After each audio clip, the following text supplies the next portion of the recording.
একাদশ অধ্যায় ভগবান শ্রীকৃষ্ণের দ্বারকায় প্রবেশ। শ্লোক 1। सूत उवाच आनर्तान् स उपव्रज्य स्पृद्धाञ्चन पदान् स्वकान् दद्मौ ददवरं तेषां विषादं शमयन्निव। অনুবাদ: সুত গোস্বামী বললেন, তিনি আনর্তদের দেশে তার অতি সমৃদ্ধশালী মহানগরীর প্রান্তে উপস্থিত হয়ে তার আগমন বার্তা ঘোষণা করে যেন সেই দেশবাসীর বিষণ্ণতা প্রশমনের জন্যই তার মঙ্গল শঙ্খটি ধ্বনিত করলেন। তাৎপর্য: প্রিয়তম ভগবান কুরুক্ষেত্র যুদ্ধের কারণে তার সমৃদ্ধশালী রাজধানী দ্বারকা থেকে দীর্ঘকাল অনুপস্থিত ছিলেন এবং তার ফলে সেখানকার সমস্ত অধিবাসীরা তার বিরহে বিষদাচ্ছন্ন ছিল। ভগবান যখন পৃথিবীতে অবতরণ করেন তখন তার নিত্য পার্ষদেরাও তার সঙ্গে আসেন, ঠিক যেমন রাজার অনুচরেরা সবসময় রাজার সঙ্গে থাকেন। ভগবানের এই সমস্ত পার্ষদেরা হচ্ছেন নিত্যমুক্ত আত্মা এবং ভগবানের প্রতি তাদের গভীর অনুরাগের ফলে তারা এক পলকের জন্য ভগবানের বিরহ সহ্য করতে পারেন না। তাই দ্বারকা নগরীর অধিবাসীরা বিষদাচ্ছন্ন ছিলেন এবং তারা যে কোনো মুহূর্তে ভগবানের আগমনের প্রত্যাশা করছিলেন। তাই মঙ্গল শঙ্খের আগমন সূচক ধ্বনি বিষাদ প্রশমিত করে তাদের হৃদয়ে উৎসাহের সঞ্চার করেছিল। তারা সকলে তাদের মাঝখানে ভগবানকে দর্শন করতে উৎসুক হয়েছিলেন এবং তারা সকলে তাকে যথাযথভাবে স্বাগত জানাবার জন্য তৎপর হয়েছিলেন। এইগুলি ভগবানের প্রতি স্বতঃস্ফূর্ত প্রেমের লক্ষণ। শ্লোক 2। स उच्चकाशे धवलोदरोदरोऽप्युरुक्रमस्याधरशोणशोणिमा दाध्मायमानः करकञ्जसम्पुटे यथाब्जखण्डे कलहंस उत्स्वनः। অনুবাদ: শুভ্র স্ফীতদর শঙ্খটি পরমেশ্বর ভগবানের করকমলে বিধৃত হয়ে তার দ্বারা ধ্বনিত হল। তার অপ্রাকৃত অধোরষ্ঠের স্পর্শে সেটি রক্তিমাভ হয়ে উঠেছিল। তখন মনে হচ্ছিল একটি শুভ্র রাজহংস যেন রক্তিমাভ কমল দলের মৃণাল মধ্যে উচ্চ রবে খেলা করছে। তাৎপর্য: ভগবানের অধর স্পর্শে শ্বেত শঙ্খের রক্তিমা পারমার্থিক মাহাত্ম্যবঞ্চক। ভগবান পূর্ণ চিন্ময় এবং জড় হচ্ছে সেই চিন্ময় অস্তিত্ব সম্বন্ধে অজ্ঞানতা। প্রকৃতপক্ষে চিন্ময় জ্ঞানের আলোকে জড় বলে কোনো বস্তু নেই এবং পরমেশ্বর ভগবান শ্রীকৃষ্ণের সান্নিধ্য লাভের ফলে তৎক্ষণাৎ এই চিন্ময় জ্ঞানের আলোক প্রকাশিত হয়। সমস্ত অস্তিত্বের প্রতিটি অণু পরমাণুতে ভগবান রয়েছেন এবং তিনি যে কোনো ব্যক্তির কাছে তার উপস্থিতি প্রকাশ করতে পারেন। ভগবানের প্রতি প্রগাঢ় প্রেম এবং ভক্তির দ্বারা অর্থাৎ ভগবানের চিন্ময় সান্নিধ্যের ফলে সবকিছুই ভগবানের হস্তধৃত শঙ্খের মতো চিন্ময় রক্তিমা প্রাপ্ত হয় এবং পরমহংস বা পরম বুদ্ধিমান ব্যক্তিরা চিন্ময় আনন্দরূপ জলে ভগবানের পাদপদ্মরূপ পদ্মের দ্বারা নিত্য অলঙ্কৃত হয়ে কলহংসের মতো ক্রীড়া করেন। শ্লোক 3। तमुपश्रुत्य निनदं जगद्भयभयावहं प्रत्युद्ययुः प्रजाः सर्वाः भर्तृदर्शनलालसाः। অনুবাদ: সংসারের মহাভয় বিনাশক সেই শঙ্খ নিনাদ শুনে সকল ভক্তবৃন্দের রক্ষাকর্তা পরমেশ্বর ভগবানকে দর্শনের বহু প্রতীক্ষিত বাসনায় দ্বারকাবাসী সকলেই তাঁর প্রতি দ্রুত ধাবিত হলেন। তাৎপর্য: যে কথা পূর্বে বলা হয়েছে, ভগবান শ্রীকৃষ্ণের সময় দ্বারকার নাগরিকেরা সকলেই ছিলেন মুক্ত জীব এবং তারা ভগবানের পার্ষদ রূপে ভগবানের সঙ্গে সেখানে অবতরণ করেছিলেন। যদিও চিন্ময় সান্নিধ্যের ফলে তারা কখনো ভগবানের থেকে বিচ্ছিন্ন ছিলেন না, তবুও তারা সকলে ভগবানকে দর্শন করার জন্য অত্যন্ত ব্যাকুল ছিলেন। শ্রীকৃষ্ণ গোচারণে গেলে বৃন্দা বৃন্দাবনের গোপবালিকারা যেভাবে শ্রীকৃষ্ণের কথা চিন্তা করতেন, ঠিক তেমনি কুরুক্ষেত্র যুদ্ধে যোগদান করার জন্য শ্রীকৃষ্ণ যখন দ্বারকা থেকে দূরে ছিলেন, তখন দ্বারকাবাসীরাও সর্বদা শ্রীকৃষ্ণের চিন্তায় মগ্ন থাকতেন। বাংলায় একজন বিখ্যাত ঔপন্যাসিক তাঁর কল্পনার ভিত্তিতে স্থির করেছেন যে বৃন্দাবনের কৃষ্ণ, মথুরার কৃষ্ণ এবং দ্বারকার কৃষ্ণ হচ্ছেন ভিন্ন ভিন্ন ব্যক্তি। এই সিদ্ধান্তের কোনো ঐতিহাসিক ভিত্তি নেই। কুরুক্ষেত্রের কৃষ্ণ এবং দ্বারকার কৃষ্ণ একই ব্যক্তি। সূর্যের অনুপস্থিতিতে রাত্রিবেলা আমরা যেমন বিষাদগ্রস্ত হই, ঠিক তেমনি দিব্য দ্বারকা নগরী থেকে শ্রীকৃষ্ণের অনুপস্থিতির ফলে দ্বারকাবাসীরা শোকাকুল হয়েছিলেন। শ্রীকৃষ্ণের আগমন সূচক ধ্বনি প্রভাতে সূর্যের উদয়ের মতো মনে হয়েছিল। কৃষ্ণ সূর্যের উদয়ের ফলে সমস্ত দ্বারকাবাসীরা নিদ্রা থেকে উত্থিত হয়েছিলেন এবং ভগবানকে দর্শন করার জন্য দ্রুত বেগে তার প্রতি ধাবিত হয়েছিলেন। ভগবত ভক্তেরা ভগবানকে ছাড়া আর কাউকে তাদের রক্ষক বলে মনে করেন না। ভগবানের এই ধ্বনি ভগবান থেকে অভিন্ন, যা আমরা ভগবানের অদ্বয় স্থিতি বিশ্লেষণ করার মাধ্যমে বোঝাবার চেষ্টা করেছি। আমাদের জড় অস্তিত্বের বর্তমান স্থিতি ভীতিপূর্ণ। আহারের সমস্যা, বাসস্থানের সমস্যা, ভয় থেকে আত্মরক্ষা করার সমস্যা এবং মৈথুনের সমস্যা। জড় অস্তিত্বের এই চারটি সমস্যার ফলে জীব অধিক থেকে অধিকতর কষ্ট ভোগ করে। পরবর্তী সমস্যা সম্বন্ধে অজ্ঞতার ফলে আমরা সর্বদা ভয়ে ভীত থাকি। মায়া নামক ভগবানের বহিরঙ্গা শক্তির সান্নিধ্যের ফলে সেটি হয়, কিন্তু ভগবানের ধ্বনি শ্রবণ করা মাত্রই আমাদের সমস্ত ভয় দূর হয়ে যায়। ভগবানের এই ধ্বনির প্রতিনিধিত্ব করে তাঁর দিব্য নাম, যা শ্রী চৈতন্য মহাপ্রভু নিম্নলিখিত 16টি শব্দের মাধ্যমে প্রদান করেছেন। হরে কৃষ্ণ কৃষ্ণ কৃষ্ণ হরে হরে, হরে রাম রাম রাম হরে হরে। এই ধ্বনির আশ্রয় গ্রহণ করে আমরা জড় অস্তিত্বের সমস্ত ভয়াবহ সমস্যা থেকে মুক্ত হতে পারি। শ্লোক 4 থেকে 5। तत्रोपनीतबलयोरवेर्दीपमिवादृताः आत्मा रामं पूर्णकामं निजलाभेन नित्यदा प्रीत्युत्फुल्लमुखाः प्रोचुर्हर्षगद्गदया गिरा पितरं सर्वसुहृदमवितारमिवार्भकाः। অনুবাদ: নগরবাসীরা তাদের উপহার সামগ্রী নিয়ে পরমেশ্বর ভগবানের সমক্ষে উপস্থিত হলেন এবং যিনি পূর্ণ পরিতৃপ্ত ও স্বয়ং সম্পূর্ণ, যিনি তার আপন শক্তির দ্বারা সকলকে নিরন্তর সবকিছু দিয়ে থাকেন, তাকে সেই অর্ঘ্যগুলি নিবেদন করলেন। এই সকল উপহার সামগ্রী যেন সূর্যের কাছে প্রদীপ নিবেদনের মতোই হয়েছিল।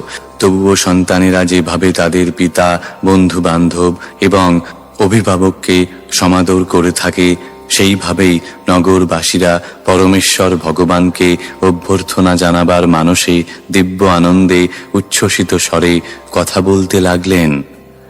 তাৎপর্য: পরমেশ্বর ভগবান শ্রীকৃষ্ণকে এখানে আত্মারাম বলে বর্ণনা করা হয়েছে। তিনি আত্মতৃপ্ত এবং তাকে অন্যত্র সুখের অন্বেষণ করতে হয় না। তিনি স্বয়ং সম্পূর্ণ, কেননা তার অস্তিত্ব পূর্ণ আনন্দময়। তিনি নিত্য, পূর্ণ জ্ঞানময় এবং পূর্ণ আনন্দময়। তাই কোনো উপহার, তা যত মূল্যবানই হোক না কেন, তার তাতে কোনো প্রয়োজন নেই। কিন্তু তা সত্ত্বেও যেহেতু তিনি সকলের শুভাকাঙ্ক্ষী, তাই শুদ্ধ ভক্তি সহকারে যে কেউ তাকে যা কিছু নিবেদন করেন তাই তিনি গ্রহণ করেন। এমন নয় যে তার সেই সমস্ত বস্তুর প্রয়োজন আছে, কেননা সবকিছুই তার থেকে উৎপন্ন হয়েছে। এখানে ভগবানকে কোনো কিছু নিবেদন করার সঙ্গে সূর্যদেবকে দীপ নিবেদন করার তুলনা করা হয়েছে। তাপ এবং আলোক সমন্বিত সমস্ত বস্তুই সূর্যদেবের শক্তির প্রকাশ, কিন্তু তা সত্ত্বেও সূর্যদেবকে পূজা করার সময় দীপ নিবেদন করতে হয়। সূর্য পূজক কোনো কিছু পাওয়ার আশা নিয়ে সূর্যদেবের পূজা করে, কিন্তু ভগবানের প্রেমময়ী সেবায় ভক্ত বা ভগবান উভয়েরই কোনো কিছু চাওয়ার প্রশ্ন থাকে না। সেটি কেবল ভগবান এবং ভক্তের মধ্যে শুদ্ধ প্রেম ও অনুরাগের লক্ষণ।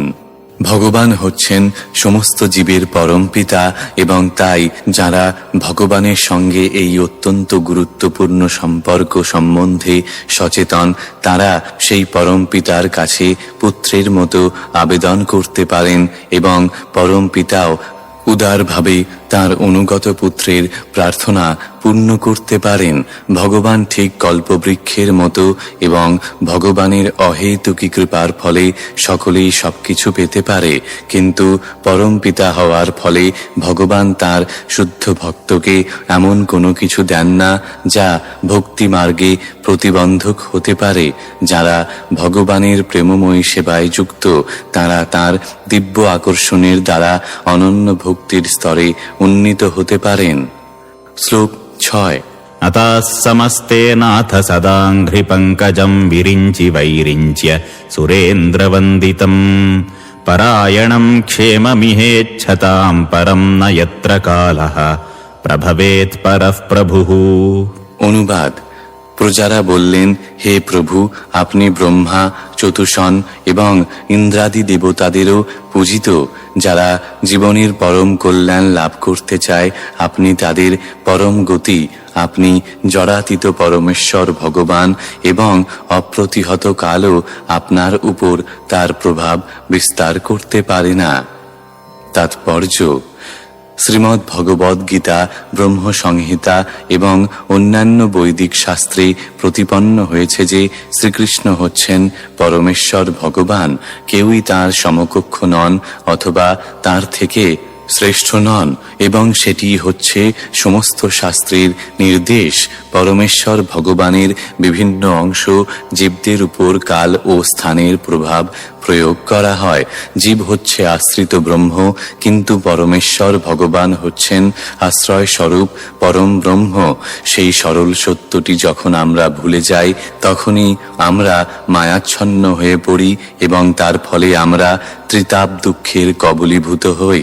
ঠিক যেভাবে মানুষ ঘন অন্ধকারে আবৃত হয়, অভিজ্ঞ জীবের শুদ্ধ চেতনা হচ্ছে ভগবৎ চেতনা, যার ফলে সে সর্ব অবস্থাতেই ভগবানকে প্রণতি নিবেদন করে। শ্লোক 7।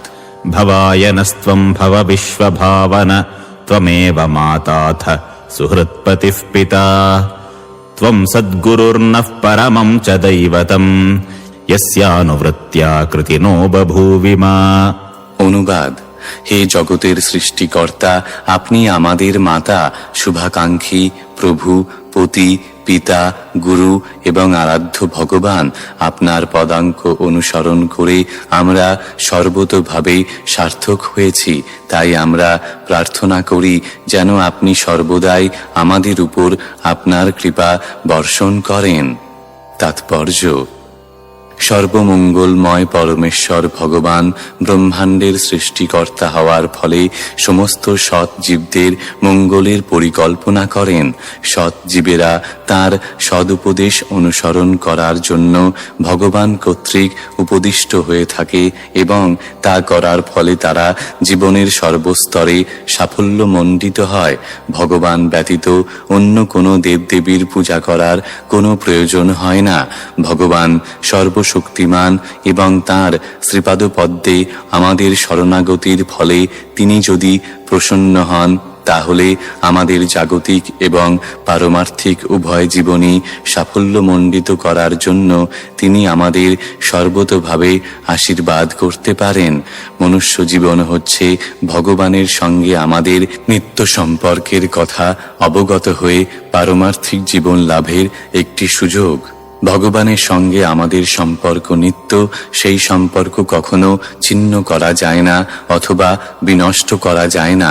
সাময়িকভাবে তা ভুলে যাওয়া যায়, কিন্তু আমরা যদি তার নির্দেশ অনুসরণ করি, যা সর্বদা এবং সর্বত্র শাস্ত্রে প্রকাশিত হয়েছে, তাহলে তার কৃপায় সেই সম্পর্ক পুনর্জাগরিত করা যেতে পারে। শ্লোক 8। अहो सनाथा भवता स्म यद्वयम् त्रैविष्टपानामपि दूरदर्शनम् प्रेमस्मितस्निग्धनिरीक्षणाननं पश्येम रूपं तव सर्वसौभगम्।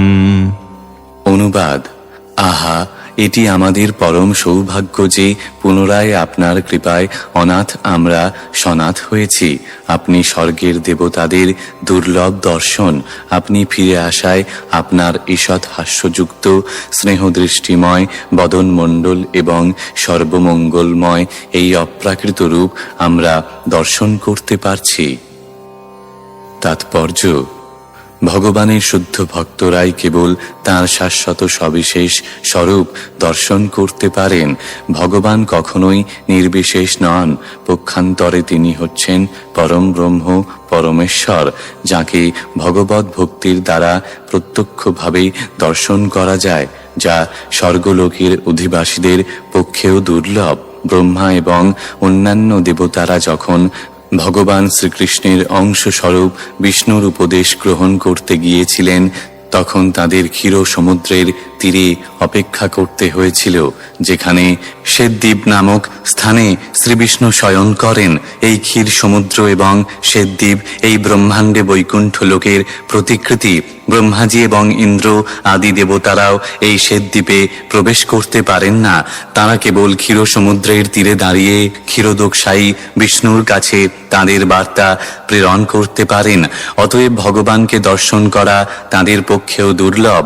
কিন্তু দ্বারকার অধিবাসীরা সকাম কর্ম এবং মনোধর্মী জ্ঞানের জড় কলুষ থেকে মুক্ত শুদ্ধ ভক্ত হওয়ার ফলে ভগবানের কৃপায় প্রত্যক্ষভাবে তাঁকে দর্শন করতে পারেন। সেটি হচ্ছে জীবের আদি স্থিতি এবং আমাদের স্বাভাবিক স্বরূপ পুনর্জাগরিত করার মাধ্যমে তা লাভ করা যায়, যা কেবল ভগবত ভক্তির দ্বারাই সম্ভব। শ্লোক 9। यर्ह्यम्बुजाक्षापससारभो भवान् कुरून्मधून् वाथ सुहृद्दिदृक्षया तत्राब्दकोटिप्रतिमः क्षणो भवेत् रविं विनाक्ष्णोरिव नस्तवाच्युत। অনুবাদ: হে কমললোচন শ্রীহরি, যখন আপনি আপনার বন্ধুদের সঙ্গে সাক্ষাৎ করার জন্য আমাদের পরিত্যাগ করে মথুরা, বৃন্দাবন বা হস্তিনাপুরে গমন করেন, তখন আপনার বিচ্ছেদ বিরহে এক মুহূর্ত সময়ও আমাদের কাছে কোটি কোটি বছরের মতো মনে হয়। হে অচ্যুত, তখন আমাদের অবস্থা সূর্যের কিরণ থেকে বঞ্চিত চক্ষুর মতো হয়। তাৎপর্য: আমরা আমাদের জড় ইন্দ্রিয়ের গর্বে গর্বিত হয়ে ভগবানের অস্তিত্ব নিরূপণ করার জন্য তা প্রয়োগ করি, কিন্তু আমরা ভুলে যাই যে আমাদের ইন্দ্রিয়গুলি পূর্ণ নয়, কয়েকটি বিশেষ অবস্থাতেই কেবল তা কার্য করতে পারে। উদাহরণস্বরূপ বলা যায়, যখন সূর্যের আলো থাকে তখনই কেবল চক্ষু কিছু মাত্রায় কার্যকরী হয়, কিন্তু সূর্য না থাকলে চক্ষু সম্পূর্ণ অকেজো হয়ে যায়। শ্রীকৃষ্ণ আদি পুরুষ ভগবান পরম তত্ত্ব হওয়ার ফলে তাকে সূর্যের সঙ্গে তুলনা করা হয়। তাকে ছাড়া আমাদের সমস্ত জ্ঞান হয় ভ্রান্ত, নয় আংশিক। সূর্যের বিপরীত হচ্ছে অন্ধকার এবং তেমনি কৃষ্ণের বিপরীত হচ্ছে মায়া। শ্রীকৃষ্ণের দ্বারা বিচ্ছুরিত আলোকের প্রভাবে ভগবানের ভক্তরা সবকিছু যথাযথভাবে দর্শন করতে পারেন। ভগবানের কৃপায় শুদ্ধ ভক্ত অজ্ঞানের অন্ধকারে থাকতে পারেন না। তাই আমাদের সর্বদা শ্রীকৃষ্ণের দৃষ্টির সমক্ষে থাকা প্রয়োজন, যাতে আমরা নিজেদের এবং বিভিন্ন শক্তি সমন্বিত ভগবানকে দর্শন করতে পারি। আমরা যেমন সূর্যের অনুপস্থিতিতে কোনো কিছু দেখতে পাই না, তেমনি ভগবানের উপস্থিতি ব্যতিরেকেও আমরা কোনো কিছু দেখতে পাই না, এমনকি আমরা নিজেদের পর্যন্ত দেখতে পাই না। তাকে ছাড়া আমাদের সমস্ত জ্ঞান মায়ার দ্বারা আবৃত হয়ে যায়। শ্লোক 10। कथं वयं नाथ चिरोषिते त्वयि प्रसन्नदृष्ट्याखिलतापशोषणम् जीवेम ते सुन्दरहासशोभितम् अपश्यमाना वदनं मनोहरम् इति चोदीरिता वाचः प्रजानां भक्तवत्सलः शृण्वानोऽनुग्रहं दृष्ट्या वितन्वन् प्राविशत्पुरम्। অনুবাদ: হে প্রভু, আপনি যদি এইভাবে সবসময় প্রবাসে থাকেন, তাহলে সমস্ত তাপমোচনকারী সুন্দর হাস্য শোভিত আপনার মুখমণ্ডল দর্শন না করতে পেরে কিভাবে আমরা জীবন ধারণ করতে পারি? তখন ভগবৎসল ভগবান প্রজাদের এই প্রকার অভিনন্দন বাক্যসমূহ শ্রবণ করে সহর্ষে তাঁর চিন্ময় দৃষ্টিপাতের দ্বারা কৃপা বিস্তার করতে করতে দ্বারকা নগরীতে প্রবেশ করলেন। তাৎপর্য: শ্রীকৃষ্ণের আকর্ষণ এতই প্রবল যে তার প্রতি একবার আকৃষ্ট হলে তার বিরহ আর সহ্য করা যায় না। কেন এমন হয়? কারণ আমরা সকলে তার সঙ্গে শাশ্বত সম্পর্কে সম্পর্কিত। ঠিক যেমন সূর্যকিরণ সূর্যমণ্ডলের সঙ্গে নিত্য সম্পর্কযুক্ত। সূর্যকিরণ সূর্যের বিকিরণের অনুসদৃশ অংশ, তাই সূর্যকিরণকে সূর্য থেকে বিচ্ছিন্ন করা যায় না। মেঘের দ্বারা তার বিচ্ছেদ সাময়িক ও কৃত্রিম, এবং মেঘ সরে গেলে সূর্যের উপস্থিতিতে সূর্যকিরণ পুনরায় তার স্বাভাবিক জ্যোতি প্রকাশ করে। তেমনি পূর্ণ পরম আত্মার অনুসদৃশ অংশ জীবেরা মায়ার কৃত্রিম আবরণের দ্বারা ভগবান থেকে বিচ্ছিন্ন হয়ে পড়ে। এই মোহময়ী শক্তি বা মায়ার জবনিকা যখন উত্তোলন করা হয়, তখন জীব ভগবানকে সাক্ষাৎভাবে দর্শন করতে পারে এবং তখন তার সমস্ত দুঃখ দুর্দশা দূর হয়ে যায়। আমরা সকলেই আমাদের জীবনের দুঃখ দুর্দশা দূর করতে চাই, কিন্তু তা কিভাবে সম্ভব তা আমরা জানি না। এখানে সেই সমস্যার সমাধান দেওয়া হয়েছে এবং তা নির্ভর করছে আমরা তা গ্রহণ করব কিনা তার উপর। শ্লোক 11। মধুভোজ দশাশার্হ কুকুরান্ধক বৃষ্ণিভিঃ আত্মতুল্য বলৈর্গুপ্তাম নাগৈর্ভোগবতীমিব। অনুবাদ: নাগ লোকের রাজধানী ভোগবতী যেমন নাগদের দ্বারা সুরক্ষিত, তেমনি দ্বারকা নগরী শ্রীকৃষ্ণেরই মতো বলশালী মধু, ভোজ, দর্শাহ, অর্হ, কুকুর, অন্ধক ও বৃষ্ণিদের দ্বারা সুরক্ষিত ছিল। তাৎপর্য: নাগলোক পৃথিবীর নিচে অবস্থিত এবং সূর্যকিরণ সেখানে প্রবেশ করতে পারে না। তবে সেখানকার অন্ধকার দূর হয় নাগদের মাথার মণির জ্যোতির দ্বারা, এবং বলা হয় যে নাগদের উপভোগের জন্য সেখানে অনেক সুন্দর সুন্দর বাগান, নদী ইত্যাদি রয়েছে। এখানকার বর্ণনা থেকেও বোঝা যায় যে সেই স্থানটি সেখানকার অধিবাসীদের দ্বারা সুরক্ষিত। দ্বারকা নগরীও তেমন বৃষ্ণি বংশীয়দের দ্বারা সুরক্ষিত ছিল। এই বৃষ্ণি বংশীয়েরা ছিলেন ভগবানেরই মতো শক্তিশালী, যে প্রকার শক্তি ভগবান এই জগতে প্রকাশ করেছিলেন। শ্লোক 12। সর্বর্তু সর্ববিভব পুণ্যবৃক্ষলতাশ্রমৈঃ উদ্যানোপবনারামৈর্বৃতপদ্মাকরশ্রিয়ম। অনুবাদ: দ্বারকা নগরী সমস্ত ঋতুর সর্ববিধ ঐশ্বর্য ও সম্পদে পরিপূর্ণ ছিল। সেখানে সর্বত্র পবিত্র বৃক্ষ ও লতা, আশ্রম, উদ্যান, উপবন, বিলাসকুঞ্জ এবং বিকশিত পদ্মে পূর্ণ সরোবর ছিল। তাৎপর্য: মানব সভ্যতার পূর্ণতা প্রকৃতির দানগুলি যথাযথভাবে ব্যবহার করার মাধ্যমেই লাভ করা সম্ভব, যা এখানে দ্বারকার ঐশ্বর্য বর্ণনায় প্রকট হয়েছে। দ্বারকা নগরী পুষ্প এবং ফুলের উদ্যানে পরিবৃত ছিল, আর ছিল পদ্ম ফুলে পরিপূর্ণ বহু সরোবর। সেখানে কোনো কলকারখানা বা সেগুলিকে সাহায্য করার জন্য কসাইখানার উল্লেখ নেই, যা হচ্ছে আধুনিক নগরীর অপরিহার্য অঙ্গ। প্রকৃতির উপহারগুলির সদ্ব্যবহার করার প্রবণতা আধুনিক যুগের সভ্য মানুষদের হৃদয়েও রয়েছে। আধুনিক সভ্যতার নেতারা তাদের বাসস্থান নির্মাণের জন্য এমন স্থান মনোনয়ন করে যেখানে এই প্রকার সুন্দর উদ্যান এবং সরোবরের প্রাকৃতিক সৌন্দর্য রয়েছে, কিন্তু সাধারণ মানুষদের তারা উদ্যান এবং বাগানবিহীন সংকীর্ণ এলাকায় থাকতে দেয়। দ্বারকাপুরীর যে বর্ণনা এখানে আমরা পাই তা কিন্তু সম্পূর্ণ ভিন্ন। আমরা দেখতে পাই যে সেই ধাম পদ্মশোভিত সরোবর, সমন্বিত উদ্যান এবং বাগানে পরিবৃত ছিল। আমরা জানতে পারি যে সেখানকার সমস্ত মানুষ প্রকৃতির দানরূপ ফল এবং ফুলের ওপর নির্ভর করতেন। সেখানে কোনো যান্ত্রিক উদ্যোগ ছিল না, যার ফলে মানুষের বাসস্থান নোংরা কুঁড়ে ঘরে পূর্ণ বস্তিতে পরিণত হয়। সভ্যতার প্রগতির মাপকাঠি মানুষের সূক্ষ্ম প্রবৃত্তিগুলির বিনাশকারী মিল এবং কলকারখানার বৃদ্ধি নয়, পক্ষান্তরে তা হয় মানুষের আধ্যাত্মিক প্রবৃত্তির বিকাশের মাধ্যমে, যার ফলে তারা ভগবত ধামে ফিরে যাওয়ার সুযোগ পায়। কলকারখানা এবং মিলের বিকাশকে বলা হয় উগ্র কর্ম, এবং এই প্রকার কর্মের ফলে মানুষের কোমল মনোবৃত্তি বিনষ্ট হয়ে যায় এবং সমাজ অসুরদের অন্ধকার কারাগারে পরিণত হয়। এখানে আমরা পুণ্যবান বৃক্ষের উল্লেখ দেখতে পাই, যা ঋতু অনুসারে ফুল এবং ফল উৎপাদন করে। জঙ্গলের অকেজ বৃক্ষগুলি পুণ্যহীন এবং তাদের কেবল জ্বালানি কাঠ হিসাবেই ব্যবহার করা যায়। আধুনিক সভ্যতায় এই প্রকার পুণ্যহীন গাছগুলিকে রাস্তার পাশে লাগানো হয় পারমার্থিক উপলব্ধির জন্য। সূক্ষ্ম অনুভূতিগুলি বিকশিত করার উদ্দেশ্যে মানুষের শক্তির যথাযথ সদ্ব্যবহার করা উচিত, কেননা এই পারমার্থিক উপলব্ধির মধ্যেই নিহিত রয়েছে জীবনের সমস্যাগুলির প্রকৃত সমাধান। মনুষ্য শরীরের সূক্ষ্ম কোষগুলি বিকশিত করার জন্য ফল, ফুল, সুন্দর বাগান, উদ্যান, পদ্মফুলের মাঝে ক্রীড়ারত হংস সমন্বিত সরোবর এবং যথেষ্ট পরিমাণে দুধ ও মাখন প্রদানকারী গাভীর অত্যন্ত প্রয়োজন। এগুলির বিপরীত কলকারখানা এবং খনি সেখানকার শ্রমিকদের আসরিক প্রবৃত্তি বৃদ্ধি করে। শ্রমিক শ্রেণীর কঠোর পরিশ্রমে স্বার্থান্বেষী মালিক সম্প্রদায় পুষ্ট হয় এবং তার ফলে তাদের মধ্যে নানাভাবে কঠোর সংঘর্ষ হয়। দ্বারকা ধামের এই বর্ণনা মানব সভ্যতার আদর্শ।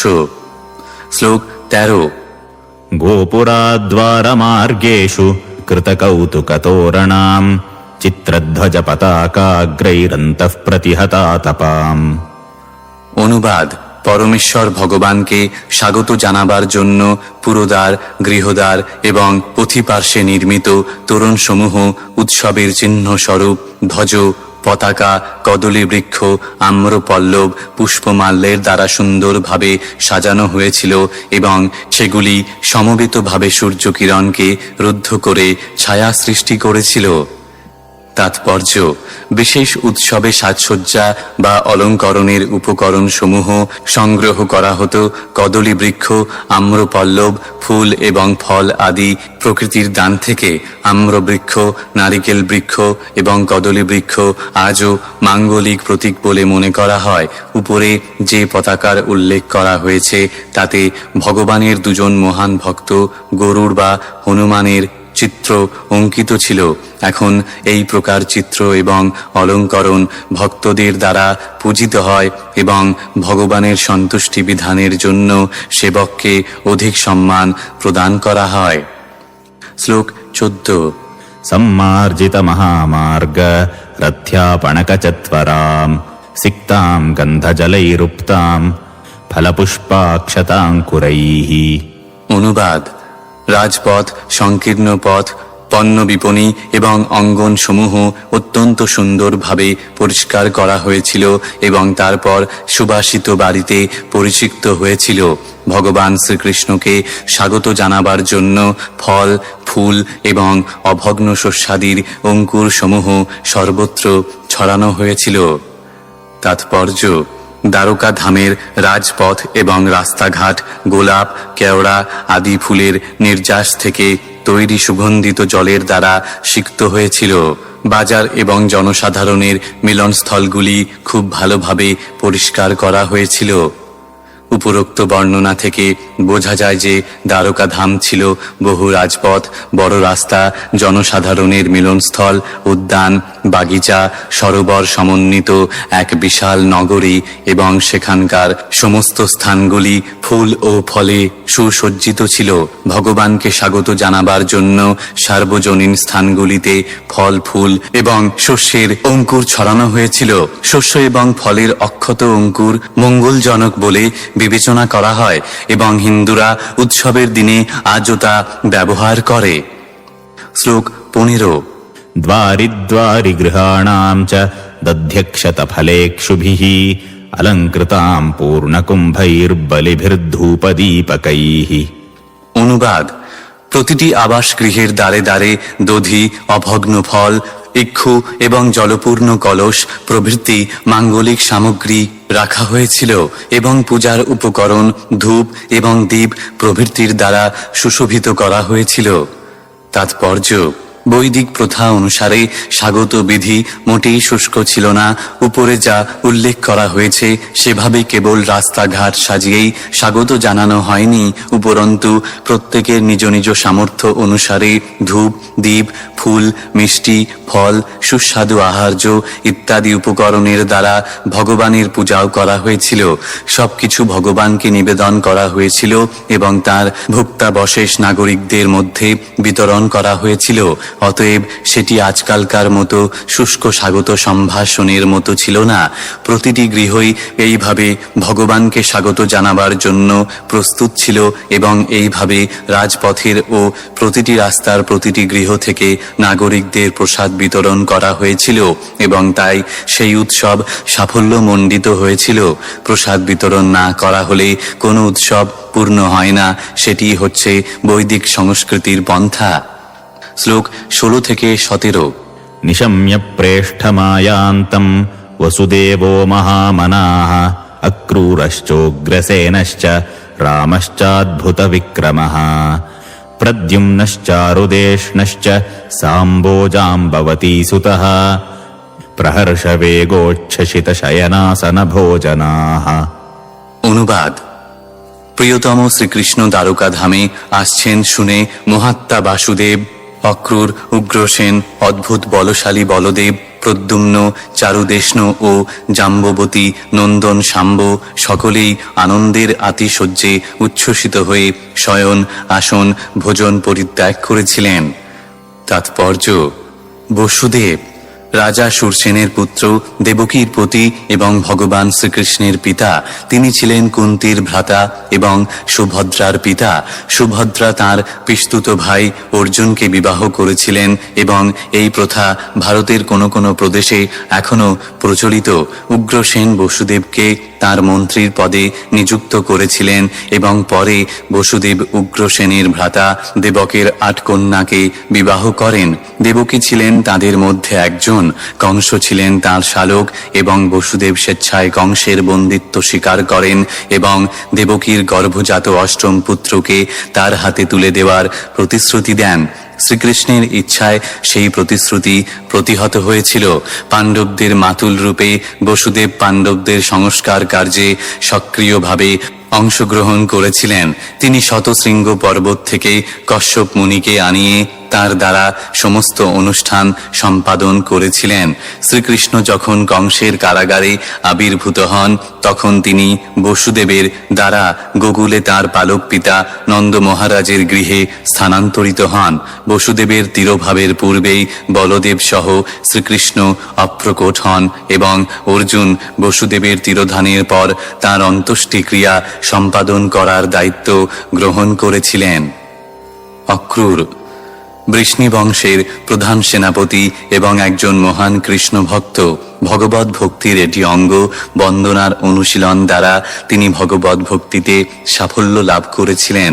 তিনি ছিলেন অহুকের কন্যা সুতনির পতি। শ্রীকৃষ্ণের ইচ্ছায় অর্জুন যখন সুভদ্রাকে বলপূর্বক হরণ করেছিলেন তখন তিনি অর্জুনকে সমর্থন করেছিলেন। সুভদ্রা হরণের পর কৃষ্ণ এবং অক্রূর উভয়ে অর্জুনকে দেখতে গিয়েছিলেন এবং তারা উভয়ই অর্জুনকে যৌতুক স্বরূপ নানা উপহার প্রদান করেছিলেন। মহারাজ পরীক্ষিতের মাতা উত্তরার সঙ্গে যখন সুভদ্রার পুত্র অভিমন্যুর বিবাহ হয় তখন অক্রূরও উপস্থিত ছিলেন। অক্রূরের শ্বশুর অহুকের সঙ্গে অক্রূরের সম্পর্ক ভালো ছিল না, কিন্তু তারা উভয় ছিলেন ভগবানের ভক্ত। উগ্রসেন বৃষ্ণি বংশের একজন শক্তিশালী রাজা এবং মহারাজ কুন্তি ভোজের খুড়তুতো ভাই। তার আরেকটি পরিচয় ছিল অহুক। বসুদেব ছিলেন তার মন্ত্রী এবং তার পুত্র ছিল শক্তিশালী কংস। এই কংস তার পিতাকে কারাগারে বন্দী করে মথুরার রাজা হয়েছিল। শ্রীকৃষ্ণ এবং তার ভ্রাতা শ্রী বলরামের কৃপায় কংস নিহত হয় এবং উগ্রসেন সিংহাসনে পুনঃপ্রতিষ্ঠিত হন। শাল্ব যখন দ্বারকা নগরী আক্রমণ করে তখন উগ্রসেন বীরত্বের সঙ্গে যুদ্ধ করে সেই শত্রুকে প্রতিহত করেন। উগ্রসেন নারদ মুনির কাছে শ্রীকৃষ্ণের ভগবত্তা সম্বন্ধে প্রশ্ন করেন। যদুবংশ ধ্বংসের সময় সাম্বর গর্ভপ্রসূত লৌহ মুষলটি উগ্রসেনকে দেওয়া হয়। তিনি সেটি চূর্ণ বিচূর্ণ করে দ্বারকার উপকূলে সমুদ্রের জলে মিশিয়ে দেন। তারপর তিনি দ্বারকা নগরীতে এবং তার সমগ্র রাজ্যে মাদকদ্রব্য নিষিদ্ধ করেন। তার মৃত্যুর পর তিনি ভগবদ্ধামে ফিরে যান। বলদেব বসুদেব এবং তার পত্নী রোহিণীর দিব্যপুত্র। তিনি রোহিণী নন্দন বা রোহিণীর প্রিয় পুত্র নামেও পরিচিত। বসুদেব যখন স্বেচ্ছায় কংসের কারাবাস স্বীকার করেন তখন তিনিও তার মাতা রোহিণী সহ নন্দ মহারাজের আশ্রয়ে ছিলেন। সেই সূত্রে নন্দ মহারাজ শ্রীকৃষ্ণ সহ বলরামেরও পালক পিতা। বৈমাত্রেয় ভাই হওয়া সত্ত্বেও শ্রীকৃষ্ণ এবং বলদেব শৈশব থেকেই ছিলেন সবসময়ের সাথী। তিনি ছিলেন পরমেশ্বর ভগবানের অংশ প্রকাশ এবং তাই তিনি শ্রীকৃষ্ণেরই মতো শক্তিশালী। তিনি বিষ্ণু তত্ত্ব দ্রৌপদীর স্বয়ংবর সভায় শ্রীকৃষ্ণ সহ তিনিও যোগদান করেছিলেন। শ্রীকৃষ্ণের পরিকল্পনা অনুসারে অর্জুন যখন সুভদ্রাকে হরণ করেন তখন বলরাম অর্জুনের প্রতি অত্যন্ত ক্রুদ্ধ হয়ে তাকে তৎক্ষণাৎ বধ করতে চেয়েছিলেন। সখাকে রক্ষা করার জন্য শ্রীকৃষ্ণ তখন বলরামের পায়ে পড়ে তাকে স্বনির্বন্ধ অনুরোধ করেছিলেন অত ক্রুদ্ধ না হতে। তার ফলে বলরামের ক্রোধ প্রশমিত হয়। তেমনি এক সময় কৌরবদের প্রতি অত্যন্ত ক্রুদ্ধ হয়ে তিনি তাদের রাজধানী হস্তিনাপুরকে যমুনার জলে ফেলে দিতে চেয়েছিলেন। তখন কৌরবেরা তাঁর শ্রীপাদপদ্মের শরণাগত হলে তার ক্রোধ প্রশমিত হয়। প্রকৃতপক্ষে শ্রীকৃষ্ণের জন্মের পূর্বে তিনি ছিলেন দেবকীর গর্ভজাত সপ্তম পুত্র, কিন্তু কংসের ক্রোধ এড়াবার জন্য ভগবানের ইচ্ছায় তিনি রোহিণীর গর্ভে স্থানান্তরিত হন। তাই তার আরেকটি নাম শঙ্কর্ষণ, যিনি হচ্ছেন শ্রী বলদেবেরই অংশ। যেহেতু তিনি শ্রীকৃষ্ণেরই মতো শক্তিশালী এবং ভক্তদের আধ্যাত্মিক বল দান করতে পারেন, তাই তিনি বলদেব নামে পরিচিত। বেদেও নির্দেশ দেওয়া হয়েছে যে বলরামের কৃপা ব্যতীত কেউই পরমেশ্বর ভগবানকে জানতে পারে না। বল মানে হচ্ছে আধ্যাত্মিক শক্তি, দৈহিক শক্তি নয়। দৈহিক শক্তির দ্বারা কেউই আধ্যাত্মিক উপলব্ধি লাভ করতে পারে না। জড় দেহের বিনাশের সঙ্গে সঙ্গে দৈহিক শক্তিরও বিনাশ হয়, কিন্তু আধ্যাত্মিক শক্তি আত্মার সঙ্গে পরবর্তী দেহ অনুগমন করে এবং তাই বলদেবের কৃপালব্ধ বলের কখনো অবক্ষয় হয় না। সেই বল নিত্য এবং তাই বলদেব হচ্ছেন সমস্ত ভক্তদের আদি গুরু। সান্দীপনী মুনির পাঠশালায় বলদেব ছিলেন শ্রীকৃষ্ণের সহপাঠী। তার শৈশবে তিনি শ্রীকৃষ্ণের সঙ্গে বহু অসুরকে সংহার করেছিলেন। বিশেষ করে তিনি তালবনে ধেনুকাসুরকে সংহার করেছিলেন। কুরুক্ষেত্র যুদ্ধে তিনি ছিলেন নিরপেক্ষ এবং সেই যুদ্ধ যাতে না হয় সেজন্য তিনি যথাসাধ্য চেষ্টা করেছিলেন। তিনি দুর্যোধনের পক্ষপাতী ছিলেন, কিন্তু তা সত্ত্বেও তিনি নিরপেক্ষ ছিলেন। দুর্যোধন এবং ভীমসেনের মধ্যে যখন গদা যুদ্ধ হয় তখন তিনি সেখানে উপস্থিত ছিলেন। ভীম যখন দুর্যোধনের উরুতে গদাঘাত করেন তখন তিনি ভীমসেনের প্রতি ক্রুদ্ধ হন এবং তাকে দণ্ড দিতে উদ্যত হন। তার ক্রোধ থেকে শ্রীকৃষ্ণ ভীমকে রক্ষা করেন।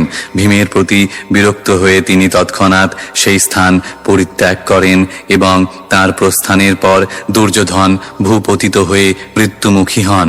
মাতুল রূপে তিনি অর্জুনের পুত্র অভিমন্যুর অন্ত্যেষ্টিক্রিয়া সম্পাদন করেন। সেই সময় পাণ্ডবেরা এত শোক সন্তপ্ত ছিলেন যে তখন তাদের তা অনুষ্ঠান করা অসম্ভব ছিল। তার লীলার সমাপ্তিকালে তিনি তার মুখ থেকে এক বিশাল শ্বেত সর্প উৎপন্ন করে এই জগৎ থেকে বিদায় নেন এবং এইভাবে শেষ নাগ দ্বারা বাহিত হন। প্রদ্যুম্ন পরমেশ্বর ভগবান শ্রীকৃষ্ণ এবং দ্বারকায় তাঁর প্রধানা মহিষী মহালক্ষ্মী শ্রীমতী রুক্মিণী দেবীর পুত্র, যিনি ছিলেন কামদেবের অবতার অথবা অন্য মতে সনত কুমারের অবতার, অর্জুনের সঙ্গে সুভদ্রার বিবাহের পর যারা তাকে অভিনন্দন জানাতে গিয়েছিলেন, তিনি ছিলেন তাদের মধ্যে একজন। যে সমস্ত প্রধান সেনাপতিরা শাল্বের সঙ্গে যুদ্ধ করেছিল, তিনি ছিলেন তাদের মধ্যে অন্যতম, এবং সেই যুদ্ধে তিনি যুদ্ধক্ষেত্রে অচেতন হয়ে পড়েন। তার সারথি তখন তাকে যুদ্ধক্ষেত্র থেকে শিবিরে নিয়ে আসেন। সেই কার্যের জন্য তিনি অত্যন্ত দুঃখিত হন এবং সারথিকে তিরস্কার করেন। তিনি পুনরায় শাল্বের সঙ্গে যুদ্ধ করেন এবং বিজয়ী হন। তিনি নারদের কাছ থেকে বিভিন্ন দেবতার সম্বন্ধে শ্রবণ করেছিলেন। তিনি ভগবান শ্রীকৃষ্ণের চতুর্ভুজের অন্যতম। চতুর্ভুজে তার স্থান তৃতীয়। তিনি ব্রাহ্মণের মহিমা সম্বন্ধে তার পিতা শ্রীকৃষ্ণকে প্রশ্ন করেছিলেন। যদুবংশীয়দের মধ্যে ভ্রাতৃঘাতী যুদ্ধে তিনি বৃষ্ণি বংশের আরেকজন রাজা ভোজের হস্তে নিহত হন। তার মৃত্যুর পর তিনি তার স্বরূপে অধিষ্ঠিত হন। চারুদেষ্ণ শ্রীকৃষ্ণ এবং রুক্মিণী দেবীর অন্য আর এক পুত্র। দ্রৌপদীর স্বয়ংবর সভায় তিনিও উপস্থিত ছিলেন। তার পিতা এবং অন্যান্য ভাইদের মতো তিনিও একজন মহান যোদ্ধা ছিলেন। তিনি বিধিনিধকের সঙ্গে যুদ্ধ করে তাকে বধ করেছিলেন। শাম্ব জাম্ববতীর গর্ভজাত শ্রীকৃষ্ণের পুত্র, যিনি ছিলেন যদুবংশের অন্যতম এক মহান বীর। তিনি অর্জুনের কাছে ধনুর্বিদ্যা সম্বন্ধে শিক্ষা লাভ করেছিলেন এবং মহারাজ যুধিষ্ঠিরের সভায় তিনি ছিলেন একজন সদস্য। মহারাজ যুধিষ্ঠিরের রাজসূয়যজ্ঞে তিনি উপস্থিত ছিলেন। প্রভাস যজ্ঞে যখন সমস্ত বৃষ্ণিরা একত্রিত হয়েছিলেন, তখন সাত্ত্বকী বলদেবের সমক্ষে তার মহিমান্বিত কার্যকলাপের বর্ণনা করেছিলেন। যুধিষ্ঠিরের অশ্বমেধ যজ্ঞে তিনিও তার পিতা শ্রীকৃষ্ণের সঙ্গে উপস্থিত ছিলেন। তার ভাইয়েরা তাকে একজন গর্ভবতী রমণী রূপে সাজিয়ে কয়েকজন ঋষির কাছে নিয়ে গিয়েছিলেন এবং তিনি পরিহাস করে তাদের জিজ্ঞাসা করেছিলেন যে তিনি কি প্রসব করবেন। ঋষিরা উত্তর দিয়েছিলেন যে তিনি একটি লৌহ মুষল প্রসব করবেন, যা যদুবংশ ধ্বংসের কারণ হবে। পরের দিন সকালবেলা শাম্ব একটি বিশাল লৌহ মুষল প্রসব করেন, যা উপযুক্ত ব্যবস্থা গ্রহণের জন্য উগ্রসেনের কাছে অর্পণ করা হয়। প্রকৃতপক্ষে ঋষিদের ভবিষ্যৎবাণী অনুসারে পরবর্তীকালে এক ভ্রাতৃঘাতী যুদ্ধ হয় এবং সেই যুদ্ধে শাম্বর মৃত্যু হয়। শ্রীকৃষ্ণের আগমনী বার্তা শ্রবণ করে তার সমস্ত পুত্রেরা তাদের স্বীয় প্রাসাদ পরিত্যাগ করেছিলেন এবং শয়ন, আসন, ভোজন ইত্যাদি সমস্ত কার্যকলাপ পরিত্যাগ করে তাদের মহান পিতার সঙ্গে মিলিত হওয়ার জন্য দ্রুত অগ্রবর্তী হয়েছিলেন। শ্লোক 18। वारणेन्द्र पुरस्कृत्य ब्राह्मणैः ससुमङ्गलैः शङ्खतूर्यनिनादेन ब्रह्मघोषेण चादृताः प्रत्युज्जग्मूरथैर्हृष्टाः प्रणयागतसाध्वसाः। অনুবাদ: পুষ্পাদি মাঙ্গলিক দ্রব্য সহ ব্রাহ্মণদের সঙ্গে নিয়ে তারা রথে চড়ে দ্রুত বেগে শ্রীকৃষ্ণের সঙ্গে মিলিত হওয়ার জন্য গমন করলেন। তাদের অগ্রে ছিল সৌভাগ্যের প্রতীক স্বরূপ রাজহস্তি। তখন শঙ্খ এবং তুর্য ধ্বনিত হচ্ছিল এবং বৈদিক মন্ত্র উচ্চারিত হচ্ছিল। এইভাবে তারা তাদের প্রণয়পূর্ণ শ্রদ্ধা নিবেদন করেছিলেন। তাৎপর্য: বৈদিক প্রথায় কোনো মহান ব্যক্তিকে স্বাগত জানাবার বিধি সেই ব্যক্তির প্রতি প্রীতি এবং শ্রদ্ধায় পূর্ণ এক পরিবেশের সৃষ্টি করে। এই স্বাগত জানাবার পবিত্র পরিবেশ নির্ভর করে শঙ্খ, পুষ্প, ধূপ, সুসজ্জিত হস্তি এবং বৈদিক স্তোত্র পাঠরত সুযোগ্য ব্রাহ্মণ সহ উপরোক্ত সাজ সরঞ্জামগুলির উপর। স্বাগত জানাবার এই প্রকার অনুষ্ঠান স্বাগতকারী এবং স্বাগত ব্যক্তি উভয়েরই ঐকান্তিকতায় পূর্ণ থাকে। শ্লোক 19। वारमुख्याश्च शतशो यानैस्तद्दर्शनोत्सुकाः लसत्कुण्डलनिर्भात कपोलवदनश्रियः। অনুবাদ: তখন শত শত বিখ্যাত 12 বনিতাগণ শ্রীকৃষ্ণকে দর্শন করার জন্য অত্যন্ত উৎসুক হয়ে বিবিধ যানসমূহে আরোহণ করে তার প্রতি ধাবিত হয়েছিল। তাদের সুন্দর মুখমণ্ডলে দোদুল্যমান বর্ণোজ্জ্বল কুণ্ডল শোভা পাচ্ছিল, যার ফলে তাদের কপল দেশের সৌন্দর্য বৃদ্ধি পেয়েছিল। তাৎপর্য: কোনো 12 বনিতা বা বেশ্যাও যদি ভগবানের ভক্ত হয় তাহলে তাকে ঘৃণা করা উচিত নয়। ভারতের মহানগরীগুলিতে এখনো বহু বেশ্যা রয়েছে যারা ভগবানের ঐকান্তিক ভক্ত। ঘটনাচক্রে কাউকে এমন কোনো বৃত্তি গ্রহণ করতে হতে পারে যা সমাজে সম্মানিত নয়, কিন্তু তা ভগবত ভক্তি সম্পাদনের প্রতিবন্ধক নয়। ভগবত ভক্তির সমস্ত পরিস্থিতিতেই অপ্রতিহত। এই বর্ণনা থেকে বোঝা যায় যে আজ থেকে 5000 বছর পূর্বেও দ্বারকার মতো নগরীতে যেখানে শ্রীকৃষ্ণ বাস করতেন সেখানেও বেশ্যা ছিল। তার অর্থ হচ্ছে যে সমাজ ব্যবস্থার যথাযথ সংরক্ষণের জন্য বেশ্যারাও হচ্ছে প্রয়োজনীয় নাগরিক। সরকার মদের দোকান খোলে, তার অর্থ এই নয় যে সরকার সুরাপান করতে নাগরিকদের অনুপ্রাণিত করে। এর প্রকৃত উদ্দেশ্য হচ্ছে যে এক শ্রেণীর মানুষ মদ্যপান করবেই, সুতরাং তাদের জন্য সুনিয়ন্ত্রিতভাবে মদ সরবরাহ করা সমীচীন। প্রায় দেখা যায় যে মহানগরীগুলিতে মাদকদ্রব্য নিষিদ্ধ করা হলে সেখানে মদের চোরাই চালান শুরু হয়।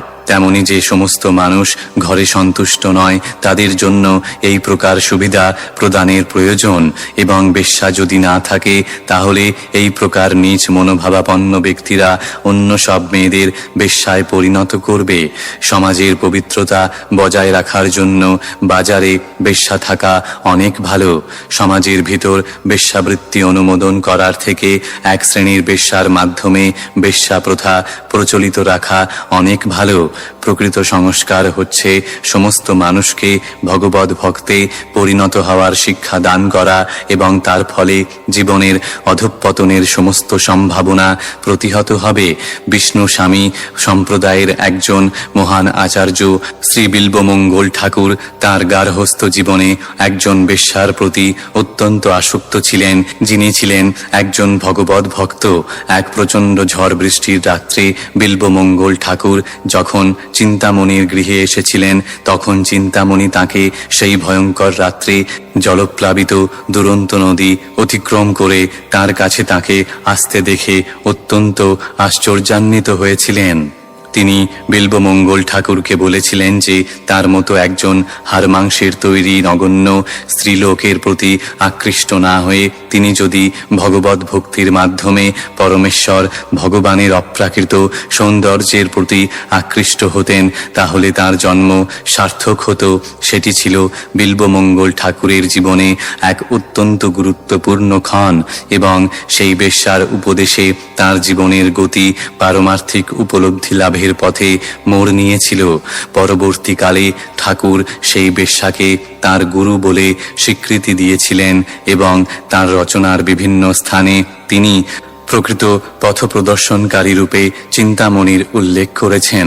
শ্রীমদ্ ভগবদ গীতায় অধ্যায় 9 শ্লোক 32 ভগবান বলেছেন, নিম্ন কুলোদ্ভূত চণ্ডাল, নাস্তিক, কুলোদ্ভূত ব্যক্তি এবং বেশ্যারও যদি তার প্রতি অনন্য ভক্তি পরায়ণ হয় তাহলে তারা জীবনের পরম সিদ্ধি লাভ করবে, কারণ ভগবত ভক্তির পথে নিজ জন্ম এবং নিজ বৃত্তি কোনো প্রতিবন্ধক নয়।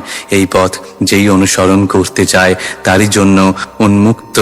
এখানে বোঝা যায় যে দ্বারকার যে সমস্ত বেশ্যারা ভগবানের সঙ্গে মিলিত হওয়ার জন্য অত্যন্ত উৎসুক ছিলেন তারা সকলেই ছিলেন ভগবানের অনন্য ভক্ত, এবং শ্রীমদ্ ভগবদ গীতার উপরোক্ত বাণী অনুসারে তারা সকলেই ছিলেন মুক্তি পথগামী।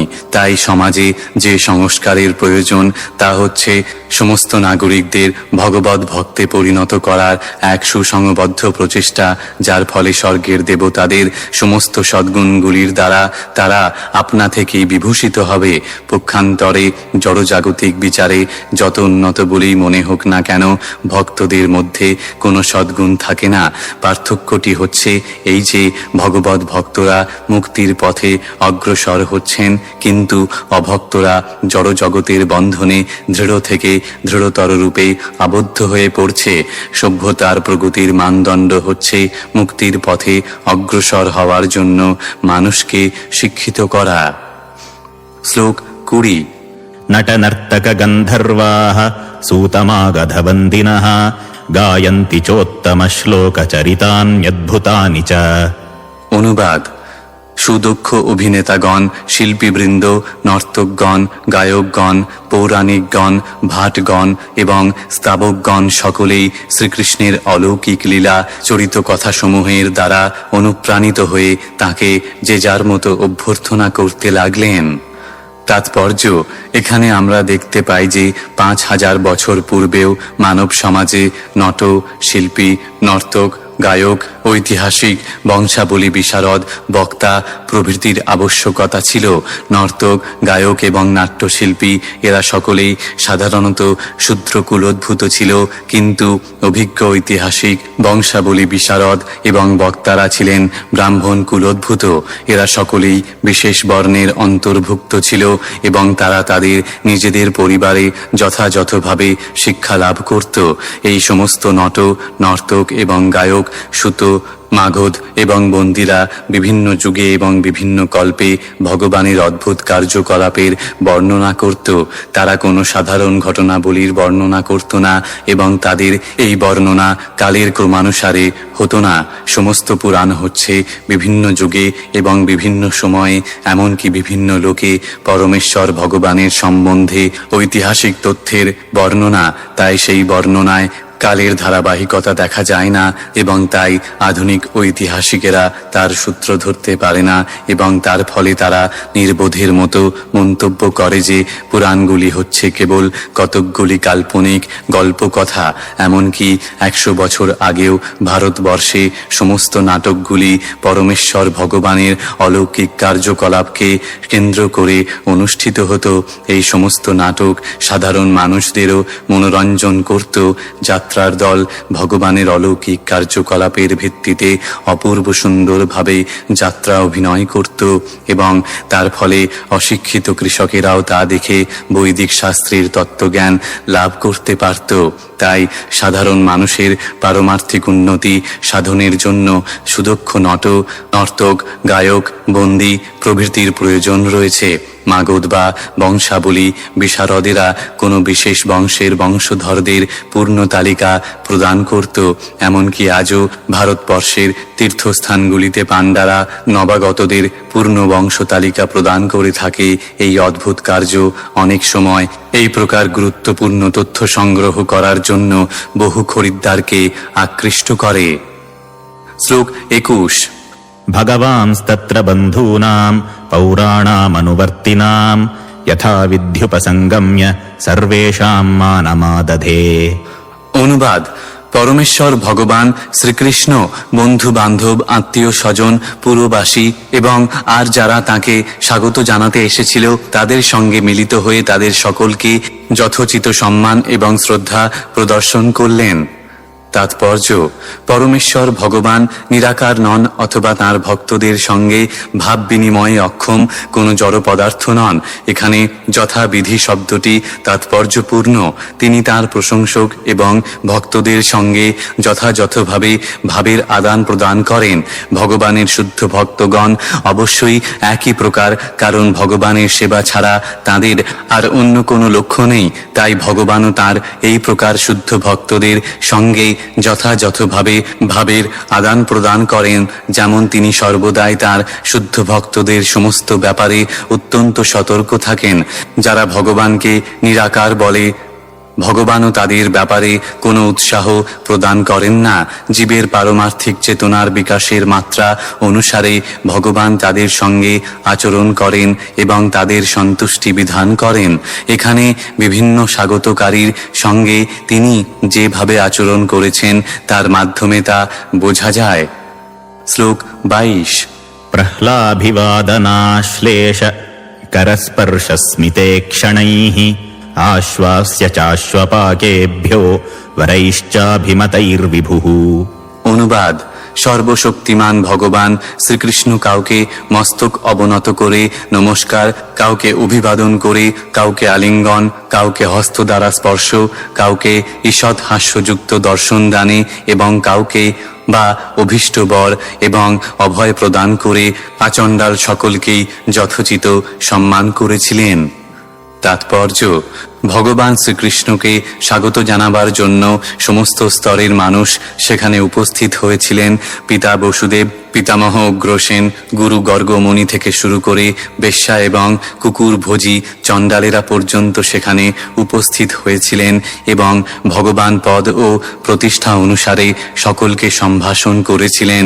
শুদ্ধ জীবরূপে সকলেই ভগবানের বিভিন্ন অংশ এবং তাই ভগবানের সঙ্গে নিত্য সম্পর্ক থেকে কেউই বঞ্চিত নয়।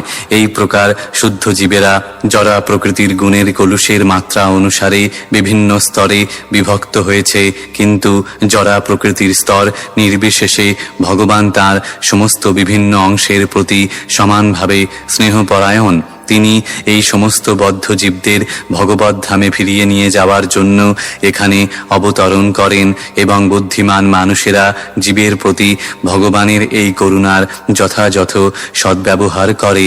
ভগবান তার ধাম থেকে কাউকেই অযোগ্য বলে পরিত্যাগ করেন না, তবে জীবের ইচ্ছার উপর নির্ভর করে যে সে ভগবানের এই করুণা গ্রহণ করবে কিনা। শ্লোক 23। स्वयं च गुरुभिर्विप्रैः सदारैस्थविरैरपि आशीर्भिर्युज्यमानैः वन्दिभिश्चाविशत्पुरम्। অনুবাদ: তারপর স্বপন্তিক বৃদ্ধ গুরুজনগণ ও ব্রাহ্মণগণ সমভিব্যাহারে ভগবান দ্বারকাপুরীতে প্রবেশ করলেন। সকলেই তাকে আশীর্বাদ করলেন এবং তার মহিমা কীর্তন করলেন। তাৎপর্য: বৈদিক সমাজে ব্রাহ্মণেরা কখনো ভবিষ্যতের অবসর জীবন যাপনের জন্য ধন সঞ্চয়ে আগ্রহী ছিলেন না। তারা যখন বৃদ্ধ দশা প্রাপ্ত হতেন তখন তারা তাদের পত্নী সহ রাজদরবারে রাজার কাছে গিয়ে রাজার মহিমান্বিত কার্যকলাপের প্রশংসা করতেন এবং রাজা তাদের জীবনের সমস্ত আবশ্যকতা প্রদান করতেন। এই সমস্ত ব্রাহ্মণেরা রাজার তোষামোদকারী ছিলেন না। পক্ষান্তরে তারা রাজাদের বাস্তবিক কার্যকলাপের বর্ণনার দ্বারা তাদের মহিমা কীর্তন করতেন এবং তারাও এই সমস্ত ব্রাহ্মণদের পুণ্যকর্মের দ্বারা অধিকতর অনুপ্রাণিত হতেন। শ্রীকৃষ্ণ সমস্ত মহিমা কীর্তনের যোগ্য এবং বন্দনাকারী ব্রাহ্মণেরা ভগবানের মহিমা কীর্তন করার মাধ্যমে স্বয়ং মহিমান্বিত হয়েছিলেন। শ্লোক 24। राजमार्गं गते कृष्णे द्वारकायाः कुलस्त्रियः हर्माण्यारुरुहुर्विप्र तदीक्षणमहोत्सवाः। অনুবাদ: হে বিপ্রগণ, শ্রীকৃষ্ণ যখন রাজপথ দিয়ে যাচ্ছিলেন তখন দ্বারকার কুলরমণীগণ তাকে দর্শন করার জন্য প্রাসাদ সমূহের শীর্ষে আরোহণ করেছিলেন। তাদের কাছে তা এক মহোৎসবের মতো মনে হয়েছিল। তাৎপর্য: ভগবানকে দর্শন করা নিঃসন্দেহে এক মহোৎসব যা দ্বারকার পুরনারীরা মনে করেছিলেন। আজও ভারতের শ্রদ্ধাশীল রমণীরা তা অনুসরণ করে থাকেন। বিশেষ করে ঝুলন এবং জন্মাষ্টমী মহোৎসবে অসংখ্য ভারতীয় রমণীরা ভগবানের মন্দিরে সমবেত হন, যেখানে তাঁর শাশ্বত চিন্ময় বিগ্রহ আরাধিত হয়। মন্দিরে প্রতিষ্ঠিত ভগবানের চিন্ময় রূপ ভগবান থেকে ভিন্ন নয়। ভগবানের এই রূপকে বলা হয় অর্চা বিগ্রহ বা অর্চা অবতার এবং তা হচ্ছে এই জড়জগতে তার অগণিত ভক্তদের তাকে সেবা করার সুযোগ দেবার উদ্দেশ্যে তার অন্তরঙ্গা শক্তি থেকে প্রকাশিত রূপ। জড় ইন্দ্রিয়গুলির দ্বারা ভগবানের চিন্ময় প্রকৃতি দর্শন করা যায় না এবং তাই ভগবান তার অর্চ বিগ্রহ ধারণ করেন, যা আপাত দৃষ্টিতে মাটি, কাঠ, পাথর আদি জড় উপাদান থেকে প্রস্তুত বলে মনে হলেও তাতে কোনো জড় কলুষ নেই। ভগবান কৈবল্য বা অদ্বয় তত্ত্ব হওয়ার ফলে সম্পূর্ণরূপে জড়াতীত। তিনি এক এবং অদ্বিতীয় এবং তাই ভৌতিক ধারণার দ্বারা কলুষিত না হয়ে তিনি যে কোনো রূপে প্রকট হতে পারেন। তাই ভগবানের মন্দিরে অনুষ্ঠিত সমস্ত মহোৎসব যেভাবে সম্পাদন করা হয় তা সবই আজ থেকে প্রায় 5000 বছর পূর্বে দ্বারকায় অনুষ্ঠিত মহোৎসবেরই মতো। ভগবতত্ব পূর্ণরূপে অবগত মহান আচার্যগণ সাধারণ মানুষদের সুবিধার জন্য ভগবানের এই প্রকার মন্দির প্রতিষ্ঠা করেন, কিন্তু সেই তত্ত্ব সম্বন্ধে অনভিজ্ঞ বুদ্ধিহীন মানুষেরা সেই মহান প্রয়াসকে মূর্তি পূজা বলে মনে করে অনধিকার চর্চা করে থাকে। তাই যে সমস্ত স্ত্রী এবং পুরুষেরা ভগবানের চিন্ময় রূপ দর্শন করার জন্য ভগবানের মন্দিরে উৎসব অনুষ্ঠান করেন, তারা ভগবানের চিন্ময় স্বরূপে অবিশ্বাসী ব্যক্তিদের থেকে সহস্রগুণে ধন্য। এই শ্লোক থেকে প্রতীত হয় যে সমস্ত দ্বারকাবাসীরা বড় বড় প্রাসাদের মালিক ছিলেন। তা থেকে সেই শহরের সমৃদ্ধি সূচিত হয়। শোভাযাত্রা এবং ভগবানকে দর্শন করার জন্য রমণীরা ছাদের উপর উঠেছিলেন। মহিলারা রাস্তায় মানুষের ভিড়ে যাননি এবং তার ফলে তাদের সম্মান অটুট ছিল। সেখানে পুরুষদের সঙ্গে তাদের কৃত্রিম সমানাধিকার ছিল না। স্ত্রীলোকদের পুরুষদের থেকে পৃথক রাখার ফলে তাদের মর্যাদা অধিক সুন্দরভাবে রক্ষা করা হয়। স্ত্রী পুরুষের অবাধ মেলামেশা করা উচিত নয়। শ্লোক 25। নিত্যং নিরীক্ষ্যমাণানাম যদপি দ্বারকৌকসাম ন বিতৃপ্যন্তি হি দৃশঃ শ্রিয়ো ধামাঙ্গমচ্যুতম। অনুবাদ: দ্বারকাবাসীরা সর্বদা সমস্ত সৌন্দর্যের আধার স্বরূপ অচ্যুত ভগবান শ্রীকৃষ্ণকে দর্শন করেও তৃপ্তি লাভ করতেন না। তাৎপর্য: দ্বারকা নগরীর রমণীরা যখন তাদের প্রাসাদের ছাদের উপর থেকে ভগবানকে দর্শন করছিলেন তখন তাদের মনে হয়নি যে পূর্বে তারা বহুবার অচ্যুত ভগবানের সুন্দর অঙ্গ দর্শন করেছিলেন।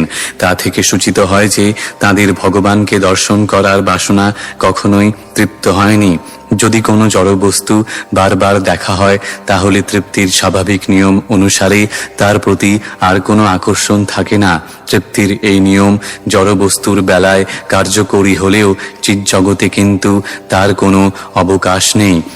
এখানে অচ্যুত শব্দটি তাৎপর্যপূর্ণ, কেননা ভগবান যদিও কৃপাপূর্বক এই জড়জগতে অবতরণ করেছেন তথাপি তিনি হচ্ছেন অচ্যুত। সমস্ত জীবেরা অচ্যুত, কেননা তারা যখন জড়জগতের সংস্পর্শে আসে তখন তারা তাদের চিন্ময় পরিচয় হারিয়ে ফেলে, আর তার ফলে দেহাত্মবুদ্ধির দ্বারা প্রভাবিত হয়ে জরা প্রকৃতির নিয়মে জন্মবৃদ্ধি, বিকার, স্থিতি, ক্ষয় এবং বিনাশের অধীনস্থ হয়। ভগবানের অঙ্গ কিন্তু তেমন নয়। তিনি তার স্বরূপে অবতরণ করেন এবং তিনি কখনো জরা প্রকৃতির গুণের অধীন হন না। তার দেহ সবকিছুর উৎস এবং আমাদের ধারণার অতীত সমস্ত সৌন্দর্যের আধার স্বরূপ। তাই ভগবানের চিন্ময় রূপ দর্শন করে কেউই কখনো তৃপ্ত হন না, কেননা তাতে নিত্য নবনবায়মান সৌন্দর্য প্রকাশিত হয়। ভগবানের দিব্য নাম, রূপ, গুণ, পরিকর ইত্যাদি সবই চিন্ময় এবং তাই ভগবানের দিব্য নাম কীর্তন করে অথবা তার গুণ আলোচনা করে কখনোই তৃপ্ত হওয়া যায় না এবং তার পরিকরের সংখ্যাও কখনো গণনা করে শেষ করা যায় না। তিনি হচ্ছেন সবকিছুর উৎস এবং তিনি অসীম। শ্লোক 26। শ্রিয়ো নিবাসো যস্যোরঃ পানমাত্রম মুখম দৃশাম বাহবো লোকপালানাম সারঙ্গাণাম পদাম্বুজম। অনুবাদ: শ্রীকৃষ্ণের বক্ষস্থল লক্ষ্মী দেবীর বিলাসস্থান, তার মুখচন্দ্র সৌন্দর্যরূপ অমৃত পানের আকাঙ্ক্ষীদের পানপাত্র স্বরূপ, তার বাহু লোকপালদের আশ্রয় এবং তার শ্রীপাদপদ্ম তার মহিমা কীর্তনকারী শুদ্ধ ভক্তদের ধাম। তাৎপর্য: বিভিন্ন স্তরের মানুষ রয়েছে এবং তারা সকলেই ভিন্ন ভিন্ন বস্তুর মাধ্যমে ভিন্ন ভিন্ন প্রকার আনন্দের অন্বেষণ করছে। কিছু মানুষ রয়েছে যারা লক্ষ্মী দেবীর কৃপার অভিলাষী এবং বৈদিক শাস্ত্র তাদের জানিয়ে দেয় যে চিন্তামণি ধামে ভগবান শত সহস্র লক্ষ্মী দেবীর দ্বারা সেবিত হন। ভগবানের এই চিন্ময় ধামে সমস্ত বৃক্ষগুলি হচ্ছে কল্পবৃক্ষ এবং সেখানকার গৃহগুলি স্পর্শমণির দ্বারা নির্মিত। সেখানে ভগবান গোবিন্দ তার স্বাভাবিক বৃত্তিরূপে সুরভি গাভীদের পালন করেন। যদি আমরা ভগবানের শ্রীঅঙ্গের সৌন্দর্যের প্রতি আকৃষ্ট হই, তাহলে আপনা থেকেই আমরা এই সমস্ত লক্ষ্মী দেবীর দর্শন করতে পারি। নির্বিশেষবাদীরা তাদের শুষ্ক মনোধর্মপ্রসূত জ্ঞানের প্রভাবে এই সমস্ত লক্ষ্মী দেবীদের দর্শন করতে পারে না। আর শিল্পী যারা সুন্দর সৃষ্টির দ্বারা অভিভূত থাকে, তাদের কর্তব্য হচ্ছে পূর্ণ তৃপ্তি লাভের জন্য ভগবানের মুখমণ্ডল দর্শন করা। ভগবানের মুখমণ্ডল সমস্ত সৌন্দর্যের আধারস্বরূপ। তারা যাকে সুন্দর প্রকৃতি বলে বর্ণনা করে তা হচ্ছে তার হাস্য, আর তারা যাকে পাখির সুন্দর কুজন বলে তা হচ্ছে ভগবানের মৃদু কণ্ঠস্বরের প্রকাশ। ব্রহ্মাণ্ডের পরিচালনার জন্য প্রশাসনিক অধিকারী দেবতা রয়েছে এবং রাজ্যের স্তরে ছোট ছোট দেবতা রয়েছে। তারা সর্বদাই অন্যান্য প্রতিযোগীদের ভয়ে ভীত থাকে, কিন্তু তারা যদি ভগবানের বাহুযুগলের আশ্রয় অবলম্বন করে, তাহলে ভগবান তাদের শত্রুদের আক্রমণ থেকে সর্বদা রক্ষা করেন। প্রশাসনিক সেবায় যুক্ত ভগবানের বিশ্বস্ত সেবক হচ্ছেন আদর্শ নেতা, এবং তিনি জনসাধারণের স্বার্থ যথাযথভাবে রক্ষা করতে পারেন। অন্য তথাকথিত প্রশাসকেরা কালের অসঙ্গতি সূচক প্রতীক স্বরূপ, যাদের শাসনে মানুষদের কেবল দুঃসহ দুঃখ ভোগ করতে হয়। প্রশাসকগণ ভগবানের বাহুযুগলের আশ্রয়ে সুরক্ষিত থাকতে পারে। পরমেশ্বর ভগবান হচ্ছেন সবকিছুর সার, তাই তাকে বলা হয় সারম। আর যারা তার মহিমা কীর্তন করেন এবং তার কথা বলেন, তাদের বলা হয় সারঙ্গ বা শুদ্ধ ভক্ত। শুদ্ধ ভক্তরা সর্বদাই ভগবানের শ্রীপাদপদ্ম লাভের জন্য লালায়িত থাকেন। পদ্মে এক প্রকার মধু হয়, যার অপ্রাকৃত স্বাদ ভক্তগণ আস্বাদন করেন। ভক্তগণ সর্বদাই মধুলোলুপ ভ্রমরের মতো।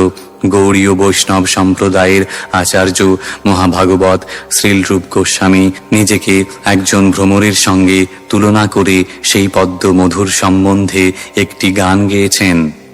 দেব ভবন তং বন্দে মন্মানস মধুকরম মর্পয় নিজ পদ পঙ্কজ মকরন্দে যদপি সমাধিষু বিধিরপি পশ্যতি নতব নখাগ্র মরিচিম ইদমিচ্ছামি নিঃসম্য তবাচ্যুত তদপি কৃপাদ্ভূত বিচিম ভক্তিরুদঞ্চতি যদ্যপি মাধব নতই মম তিল মাতৃ পরমেশ্বরতা তদপি তবাধিক দুর্ঘট ঘটন বিধাত্রী অয়ম বিলোল তয়াদ্য সনাতন কলিতাদ্ভূত রসভারম নিবসতু নিত্য মিহামৃত নিন্দিনী বিন্দন মধুরিম সারম।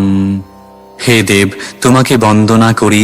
আমার মানস মধুকরকে নিজ পাদপদ্মের মকরন্দে অর্পণ করো। যদিও ব্রহ্মা সমাধি যোগে তোমার নখাগ্র কিরণ পর্যন্ত দর্শনে অক্ষম, তথাপি হে অচ্যুত, তোমার অদ্ভুত কৃপা তরঙ্গ শ্রবণ করে এই ইচ্ছা করছি। হে মাধব, যদিও তোমাতে আমার তিলমাত্র ভক্তির উদয় হয়নি, তথাপি তোমাতে অঘটন ঘটনকারিণী পরমেশ্বরতা বিদ্যমান বলে কৃপা পাবার আশা করি। হে সনাতন, তোমার পাদপদ্ম অমৃতকেও নিন্দা করছি। অতএব আমার মানস মধুকর মকরন্দ পানে লুব্ধ হয়ে মাধুর্য সার প্রাপ্তির জন্য তোমার পাদপদ্মে নিশ্চল রূপে বাস করুক, এটি আমার প্রার্থনা। ভক্তেরা ভগবানের শ্রীপাদপদ্মে অবস্থিত হয়েই পূর্ণরূপে তৃপ্ত হন। ভগবানের সর্বসৌন্দর্য মণ্ডিত মুখমণ্ডল দর্শন করার উচ্চাভিলাষ অথবা ভগবানের বলিষ্ঠ বাহুযুগলের দ্বারা সুরক্ষিত হওয়ার বাসনা তারা করেন না। তারা স্বাভাবিকভাবেই বিনম্র এবং ভগবান সর্বদাই এই প্রকার বিনীত ভক্তদের প্রতি অনুরক্ত। শ্লোক 27। सीतातपत्रौ व्यजनैरुपस्कृतः प्रसूनवर्षैरभिवर्षितः पथि पिशङ्गवासा वनमालया बभौ घनो यथार्कोडुपचापवैद्युतैः। অনুবাদ: শ্রীকৃষ্ণ যখন দ্বারকার রাজপথ দিয়ে যাচ্ছিলেন, তখন তার মাথার উপর শ্বেত ছত্র শোভা পাচ্ছিল। শ্বেত চামর ব্যজন করা হচ্ছিল এবং পুষ্পবৃষ্টির ফলে সারা পথ পুষ্পাচ্ছাদিত হয়েছিল। তখন পীতবাস ও বনমালা শোভিত শ্রীকৃষ্ণকে একসঙ্গে সূর্য, চন্দ্র, ইন্দ্রধনু ও বিদ্যুৎ শোভিত ঘন মেঘের মতো মনে হচ্ছিল। তাৎপর্য: সূর্য, চন্দ্র, ইন্দ্রধনু এবং বিদ্যুৎ একসঙ্গে আকাশে প্রকট হয় না। যখন সূর্য থাকে তখন চন্দ্র কিরণ নিষ্প্রভ হয়ে যায় এবং যখন ইন্দ্রধনু দেখা দেয় তখন আর বিদ্যুৎ চমকায় না। ভগবানের অন্তকান্তি ঠিক বর্ষার জলভরা মেঘের মতো। এখানে তাকে মেঘের সঙ্গে তুলনা করা হয়েছে, তার মস্তক পরিষেদ ছত্রকে সূর্যের সঙ্গে তুলনা করা হয়েছে, চামরের আন্দোলনকে চন্দ্রের সঙ্গে তুলনা করা হয়েছে, পুষ্প বর্ষণকে তারকারাজির সঙ্গে তুলনা করা হয়েছে, তার পরনে পীতবসনকে ইন্দ্রধনুর সঙ্গে তুলনা করা হয়েছে। গগনমণ্ডলের এই সমস্ত কার্যকলাপ একসঙ্গে প্রকাশিত হতে পারে না বলে তুলনার দ্বারাও তাদের সামঞ্জস্য নির্ণয় করা যায় না। এই সামঞ্জস্য তখনই সম্ভব যখন আমরা ভগবানের অচিন্ত্য শক্তির কথা চিন্তা করি। ভগবান সর্বশক্তিমান এবং তার উপস্থিতিতে তার অচিন্ত্য শক্তির দ্বারা অসম্ভব সম্ভব হয়। কিন্তু দ্বারকার পথ দিয়ে তিনি যাওয়ার সময় যে পরিস্থিতির সৃষ্টি হয়েছিল তা এতই সুন্দর ছিল যে তার তুলনা প্রাকৃতিক ঘটনার বর্ণনা ব্যতীত অন্য কোনো বস্তুর দ্বারা দেওয়া সম্ভব ছিল না। শ্লোক 28। प्रविष्टस्तु गृहं पित्रोः परिष्वक्तः स्वमातृभिः ववन्दे शिरसा सप्त देवकी प्रमुखा मुदा। অনুবাদ: তারপর তাঁর পিতার আলয়ে প্রবেশ করে তিনি দেবকী আদি তাঁর মাতাদের দ্বারা আলিঙ্গিত হলেন এবং তিনি মস্তক অবনত করে তাঁদের প্রণতি নিবেদন করলেন। তাৎপর্য: এই বর্ণনা থেকে বোঝা যায় যে ভগবান শ্রীকৃষ্ণের পিতা বসুদেবের আলাদা বাসস্থান ছিল, যেখানে তিনি তার 18 জন পত্নী সহ বাস করতেন। তাদের মধ্যে শ্রীমতী দেবকী হচ্ছেন শ্রীকৃষ্ণের প্রকৃত মাতা, কিন্তু তা সত্ত্বেও অন্য সমস্ত বিমাতারা তার প্রতি সমান স্নেহশীলা ছিলেন, যা পরবর্তী শ্লোকে স্পষ্টভাবে বোঝা যাবে। শ্রীকৃষ্ণ তার প্রকৃত মাতা এবং বিমাতাদের মধ্যে কোনো ভেদাভেদ রাখতেন না এবং তিনি সেখানে উপস্থিত বসুদেবের সমস্ত পত্নীদের প্রতি সমান শ্রদ্ধা সহকারে প্রণতি নিবেদন করেছিলেন। শাস্ত্রের বর্ণনা অনুসারে 7 প্রকার মাতা রয়েছেন: 1 প্রকৃত মাতা, 2 গুরু পত্নী, 3 ব্রাহ্মণ পত্নী, 4 রাজার পত্নী, 5 গাভী, 6 ধাত্রী এবং 7 পৃথিবী। এরা সকলেই মাতা। শাস্ত্রের এই নির্দেশ অনুসারে পিতার পত্নী হওয়ার ফলে বিমাতাও মাতারই মতো, কেননা পিতা হচ্ছেন গুরু। ব্রহ্মাণ্ডপতি ভগবান শ্রীকৃষ্ণ বিমাতার প্রতি কিভাবে আচরণ করতে হয় সেই শিক্ষা দেওয়ার জন্য একজন আদর্শ পুত্রের ভূমিকায় লীলাবিলাস করেছেন। শ্লোক 29। ताः पुत्रमङ्कमारोप्य स्नेहस्नुतपयोधराः हर्षविह्वलितात्मानः शिशिचुर्नेत्रजैर्जलैः। অনুবাদ: তাদের পুত্রকে আলিঙ্গন করে মাতারা তাকে তাদের কোলে বসালেন। তখন স্নেহবশত তাদের স্তন থেকে দুগ্ধ খরিত হতে লাগল এবং আনন্দাশ্রুর দ্বারা তারা তখন শ্রীকৃষ্ণকে অভিষিক্ত করেছিলেন। তাৎপর্য: ভগবান শ্রীকৃষ্ণ যখন বৃন্দাবনে ছিলেন তখন সেখানকার গাভীরা পর্যন্ত তাঁর প্রতি স্নেহসিক্ত ছিল এবং তিনি সমস্ত স্নেহশীলা গাভীর স্তন থেকে দুগ্ধ দহন করতেন। অতএব তাঁর বিমাতাদের কি কথা, যারা ছিলেন তাঁর নিজের মায়েরই মতো। শ্লোক 30। अथाविशत् स्वभवनं सर्वकाममनुत्तमं प्रासादायत्र पत्नीनां सहस्राणि च षोडश। অনুবাদ: তারপর যেখানে তার 16,000-এরও অধিক পত্নী বাস করতেন সেই সর্ব অভীষ্টপ্রদ সর্বোৎকৃষ্ট তার প্রাসাদ সমূহে ভগবান প্রবেশ করলেন। তাৎপর্য: ভগবান শ্রীকৃষ্ণের 16,108 জন পত্নী ছিলেন এবং তাদের প্রত্যেকের জন্য বিস্তীর্ণ অঙ্গন, উদ্যান এবং সম্পূর্ণরূপে সুসজ্জিত এক একটি প্রাসাদ ছিল। দশম স্কন্ধে এই সমস্ত প্রাসাদের পূর্ণ বিবরণ দেওয়া হয়েছে। সেই প্রাসাদগুলি সর্বশ্রেষ্ঠ মর্মর প্রস্তর দিয়ে তৈরি হয়েছিল। সেগুলি মণিরত্নের দ্বারা প্রকাশিত ছিল। সোনার জড়ি এবং সূচিকার্যের দ্বারা ভূষিত মখমল রেশমের পর্দা ও গালিচার দ্বারা সেগুলি সুন্দরভাবে সজ্জিত ছিল। ভগবান হচ্ছেন তিনি, যিনি সমগ্র ঐশ্বর্য, সমগ্র বীর্য, সমগ্র সৌন্দর্য, সমগ্র যশ, সমগ্র জ্ঞান এবং সমগ্র বৈরাগ্য সমন্বিত। অতএব ভগবানের সমস্ত প্রাসাদে তার সমস্ত বাসনা চরিতার্থ করার জন্য কোনো বস্তুর অভাব ছিল না। ভগবান অসীম, অতএব তার বাসনাও অসীম এবং তার সরবরাহও অসীম। সবকিছুই অসীম হওয়ার ফলে এখানে সংক্ষেপে সর্বকাকম বলে বর্ণনা করা হয়েছে, অর্থাৎ সমস্ত কাম্য বস্তুর দ্বারা এই সমস্ত প্রাসাদগুলি পূর্ণ ছিল। শ্লোক 31।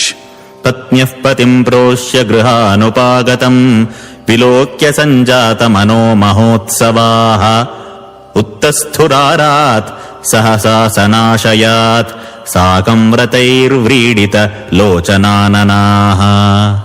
অনুবাদ: দীর্ঘ প্রবাসের পর পতিকে গৃহে প্রত্যাবর্তন করতে দেখে শ্রীকৃষ্ণের পত্নীদের হৃদয় পরমানন্দে পূর্ণ হল, তাদের চক্ষু ও বদন লজ্জাবনত হল এবং তারা তাদের আসন এবং চিন্তামগ্ন অবস্থা থেকে তৎক্ষণাৎ উত্থিত হলেন।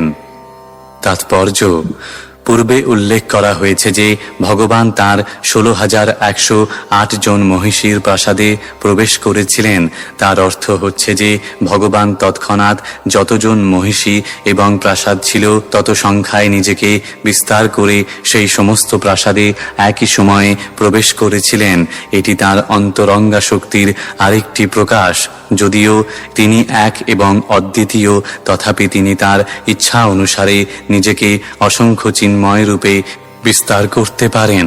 শ্রুতিমন্ত্রে প্রতিপন্ন হয়েছে যে পরম তত্ত্ব এক, তথাপি যখনই তিনি বাসনা করেন তৎক্ষণাৎ তিনি বহু হতে পারেন। ভগবানের এই বিস্তার অংশ এবং বিভিন্নাংশ রূপে প্রকাশিত হয়। তার শক্তির দ্যোতক এবং তার অংশ তার স্বরূপের অভিব্যক্তি। এইভাবে পরমেশ্বর ভগবান নিজেকে 16,108 অংশে বিস্তার করে তার প্রতিটি মহিষীর প্রাসাদে একই সঙ্গে প্রবেশ করেছিলেন। এটি ভগবানের বৈভব বা চিন্ময় শক্তি, আর যেহেতু তিনি তা করতে পারেন তাই তাকে বলা হয় যোগেশ্বর। সাধারণত যোগী বা অলৌকিক ক্ষমতা সম্পন্ন জীবেরা বড়জোর তাদের দেহকে 10টি দেহে বিস্তার করতে পারে, কিন্তু ভগবান তার ইচ্ছা অনুসারে কয়েক হাজার গুণ, এমনকি অনন্ত গুণে নিজেকে বিস্তার করতে পারেন। ভগবান শ্রীকৃষ্ণ 16,000 মহিষীকে বিবাহ করেছিলেন শুনে অবিশ্বাসী ব্যক্তিরা আশ্চর্য হয়, কেননা তারা মনে করে যে শ্রীকৃষ্ণ তাদেরই মতো একজন এবং তারা তাদের সীমিত ক্ষমতার দ্বারা ভগবানের শক্তি মাপতে চায়। সকলেরই এটি জেনে রাখা উচিত যে ভগবান কখনোই জীবের সমতুল্য নন। জীবেরা হচ্ছে তার তটস্থা শক্তির বিস্তার, এবং যদিও গুণগতভাবে শক্তি এবং শক্তিমানের মধ্যে পার্থক্য অত্যন্ত অল্প, তথাপি শক্তি এবং শক্তিমান কখনোই সমতুল্য নয়। ভগবানের মহিষীরা ছিলেন তার অন্তরঙ্গা শক্তির বিস্তার, এবং এইভাবে শক্তি এবং শক্তিমান নিরন্তর দিব্য আনন্দের আদান প্রদান করেন। তাকে বলা হয় ভগবানের লীলা। অতএব ভগবান যে এতজন পত্নীকে বিবাহ করেছিলেন সে কথা শুনে আশ্চর্য হওয়া উচিত নয়। পক্ষান্তরে এই বিশ্বাস রাখা উচিত যে ভগবান যদি 16 কোটি পত্নীকেও বিবাহ করতেন তাহলেও তার অচিন্ত্য এবং অব্যয় শক্তির পূর্ণ প্রকাশ হতো না। সাধারণ মানুষ, তা সে যতই শক্তিশালী হোক না কেন, ভগবান যে তাদের সমকক্ষ বা তাদের থেকে নিকৃষ্ট নন সে কথা পৃথিবী পৃষ্ঠে মানুষের ইতিহাসে লিপিবদ্ধ করে যাবার জন্যই তিনি কেবলমাত্র 16,000 পত্নীকে বিবাহ করেছিলেন এবং তাদের প্রত্যেকের প্রাসাদে একসঙ্গে প্রবেশ করেছিলেন। অতএব কেউই ভগবানের সমকক্ষ নয় অথবা ভগবান থেকে শ্রেষ্ঠ নয়। ভগবান সর্বদাই সর্বতোভাবে শ্রেষ্ঠ। ভগবান সর্বশ্রেষ্ঠ, এটি হচ্ছে শাশ্বত সত্য। অতএব মহিষীরা দূর থেকে কুরুক্ষেত্র যুদ্ধের কারণে গৃহে দীর্ঘকাল অনুপস্থিত পতিকে দর্শন করে তাদের ধ্যান নিদ্রা থেকে উত্থিত হয়ে তাদের পরম প্রিয়তমকে অভ্যর্থনা করতে প্রস্তুত হয়েছিলেন।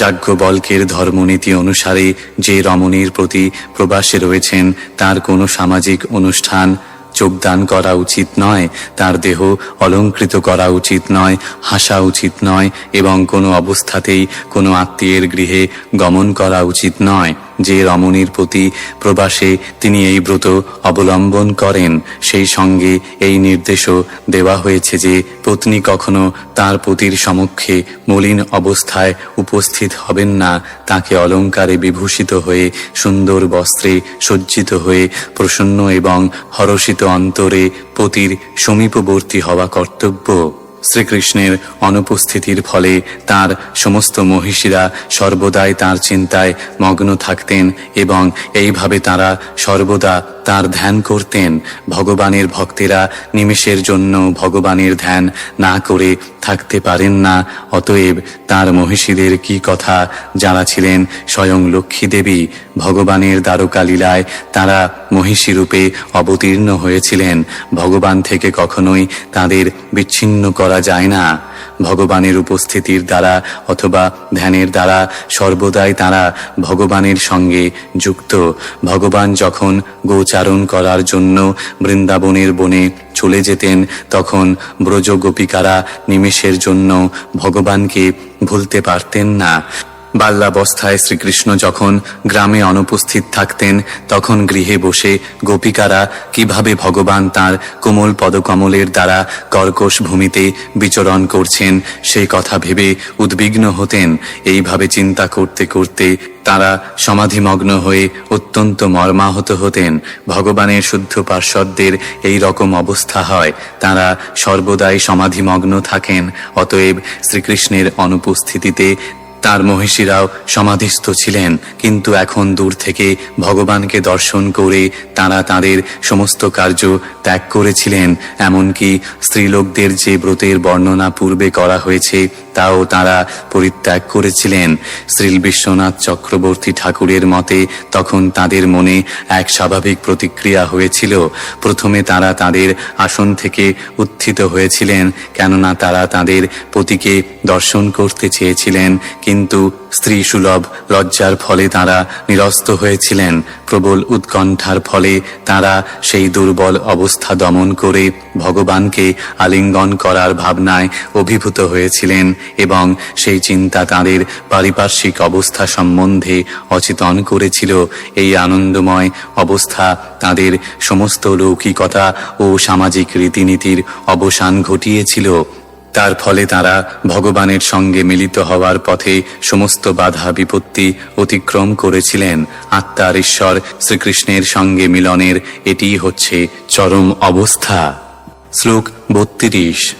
তমাত্মজৈর্দৃষ্টিভিরন্তরাত্মনা দুরন্তভাবাঃ পরিরেভিরেপতিম নিরুদ্ধমপ্যাস্রবদম্বুনেত্রয়োর্বিলজ্জতীনাম ভৃগুবর্যবৈক্লবাৎ।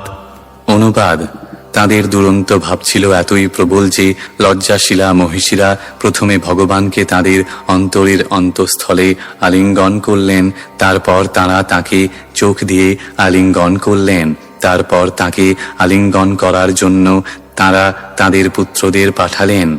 কিন্তু হে ভৃগু শ্রেষ্ঠ, যদিও তারা তাদের অনুভূতিকে চেপে রাখার চেষ্টা করেছিলেন, তা সত্ত্বেও অনিচ্ছাকৃতভাবেই তারা অশ্রু বর্ষণ করেছিলেন। তাৎপর্য: যদিও স্ত্রী সুলভ লজ্জার ফলে মহিষীরা তাদের প্রিয়পতি ভগবান শ্রীকৃষ্ণকে আলিঙ্গন করতে পারেননি, তথাপি তারা তাকে দর্শন করে তাদের হৃদয়ের অন্তঃস্থলে তাকে স্থাপন করে এবং তাদের পুত্রদের দ্বারা তাকে আলিঙ্গন করতে পাঠিয়ে তারা সেই কার্যটি সম্পাদন করেছিলেন।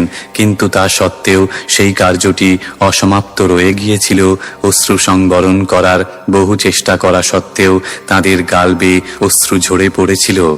পতিকে আলিঙ্গন করার জন্য পুত্রকে পাঠিয়ে মাতা পরোক্ষভাবে পতিকে আলিঙ্গন করেন, কেননা পুত্র মাতার শরীর থেকেই বিকশিত হয়। পুত্রের আলিঙ্গন পতিপত্নীর আলিঙ্গন থেকে ভিন্ন, কেননা তাতে কাম ভাব নেই। সেই আলিঙ্গনে রয়েছে স্নেহের পরিতৃপ্তি। প্রেমের সম্পর্কে চক্ষুর দ্বারা আলিঙ্গন অধিক প্রভাবপূর্ণ এবং তাই শ্রীল জীব গোস্বামীর মতে পতিপত্নীর মধ্যে এই প্রকার ভাব বিনিময় অসমীচীন নয়। শ্লোক 33। यद्यप्यसौ पार्श्वगतौ रहो गतस्तथापि तस्याङ्घ्रियुगं नवं नवं पदे पदे का विरमेत तत्पदाच्चलापि यच्छीर्न जहाति कर्हिचित्। অনুবাদ: শ্রীকৃষ্ণ যদিও সর্বদা একান্তভাবে তাঁদের পাশে অবস্থান করতেন, তবুও তাঁর শ্রীপাদপদ্ম যুগল প্রতিক্ষণ তাঁদের কাছে নবনবায়মান বলে মনে হতো। শ্রীলক্ষ্মী দেবী যদিও চঞ্চল স্বভাবা, কিন্তু তিনি ভগবানের পাদপদ্ম কখনো পরিত্যাগ করতে পারেন না। অতএব কোন নারী একবার সেই পদযুগলের আশ্রয় গ্রহণ করে তাঁর সেবা থেকে বিরত হতে পারে? তাৎপর্য: বদ্ধ জীবেরা সর্বদাই লক্ষ্মী দেবীর কৃপা আকাঙ্ক্ষা করে, যদিও প্রকৃতপক্ষে তার প্রকৃতি হচ্ছে চঞ্চলা। জড় জগতে কেউই, তা তিনি যতই চতুর হন না কেন, চিরস্থায়ী সৌভাগ্য লাভ করতে পারেন না। পৃথিবীর বিভিন্ন স্থানে কত বড় বড় সাম্রাজ্য হয়েছে, পৃথিবীর সর্বত্র কত শক্তিশালী রাজারা রাজত্ব করেছে এবং কত সৌভাগ্যশালী মানুষের আবির্ভাব হয়েছে, কিন্তু কালক্রমে তারা সকলেই বিনষ্ট হয়ে গেছে।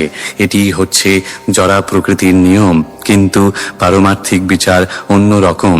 ব্রহ্মসংহিতায় বর্ণনা করা হয়েছে যে ভগবান নিরন্তর শত সহস্র লক্ষ্মী দেবীর দ্বারা সম্ভ্রম সহকারে সেবিত হন। তাঁরা সর্বদা নির্জন স্থানে ভগবানের সঙ্গে থাকেন, কিন্তু ভগবানের সান্নিধ্য এমনই নবনারায়মান অনুপ্রেরণাপ্রদ যে তাঁদের প্রকৃতি চঞ্চলা হলেও তাঁরা ক্ষণিকের জন্য ভগবানকে ছাড়তে পারেন না। ভগবানের সঙ্গে চিন্ময় সম্পর্ক এতই আনন্দদায়ক ও সম্পদশালী যে একবার তাঁর শরণ গ্রহণ করা হলে আর তাঁর সঙ্গ ত্যাগ করা যায় না। জীব তার স্বরূপে স্ত্রীরূপা, ভগবান হচ্ছেন পুরুষ বা ভোক্তা, এবং তার বিভিন্ন শক্তির সমস্ত প্রকাশ হচ্ছে প্রকৃতি। শ্রীমদ্ ভগবদ গীতায় জীবদের পরা প্রকৃতি বা উৎকৃষ্টা শক্তি বলে সম্বোধন করা হয়েছে। জড় উপাদানগুলি হচ্ছে অপরা প্রকৃতি বা নিকৃষ্টা শক্তি। এই প্রকার শক্তি ভোক্তার সন্তুষ্টি বিধানের জন্য সর্বদা নিয়োজিত হয়। পরম ভোক্তা হচ্ছেন স্বয়ং ভগবান, যে কথা শ্রীমদ্ ভগবদ গীতায় অধ্যায় 5 শ্লোক 29 উল্লেখ করা হয়েছে। তাই শক্তি যখন সরাসরিভাবে ভগবানের সেবায় নিয়োজিত হয়, তখন তার প্রকৃত রূপ পুনঃপ্রকাশিত হয়। তখন আর শক্তি এবং শক্তিমানের সম্পর্কে কোনো ভেদ থাকে না। সাধারণত মানুষ যখন কারো চাকরি করে, তখন সে সর্বদাই সরকার অথবা রাজ্যের পরম ভোক্তার অধীনে কোনো পদ আকাঙ্ক্ষা করে। যেহেতু ভগবান হচ্ছেন এই ব্রহ্মাণ্ডের ভিতরের এবং বাইরের সবকিছুরই পরম ভোক্তা, তাই তাঁর চাকরিতে নিয়োজিত হতে পারলে পরম সুখী হওয়া যায়।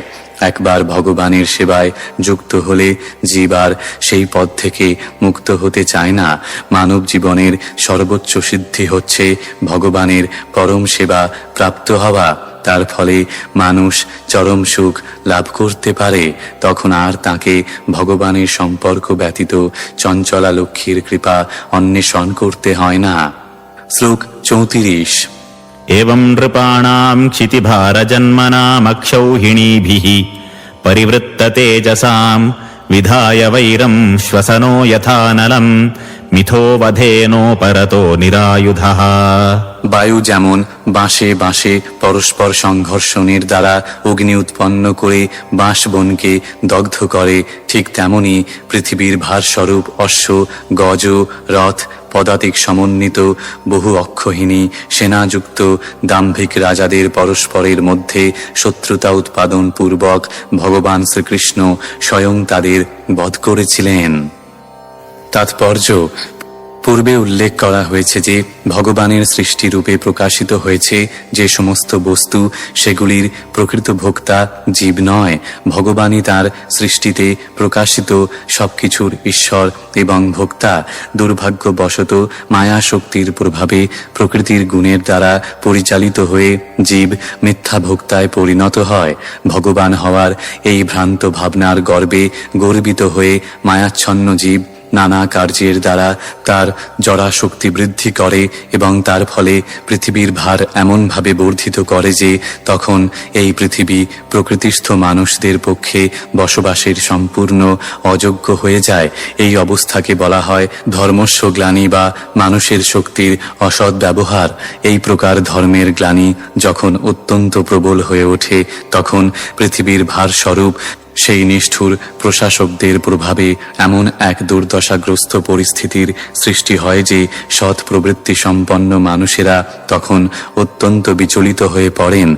সেই সমস্ত সাধুদের পরিত্রাণের জন্য এবং বিশ্বের বিভিন্ন স্থানে আসুরিক প্রশাসকদের দ্বারা উৎপন্ন ভূভার হরণ করার জন্য ভগবান তাঁর অন্তরঙ্গা শক্তির প্রভাবে আবির্ভূত হন। তিনি সেই অবাঞ্ছিত প্রশাসকদের প্রতি দয়া প্রদর্শন করেন না, পক্ষান্তরে তিনি তার শক্তির প্রভাবে তাদের মধ্যে শত্রুতা উৎপাদন করেন।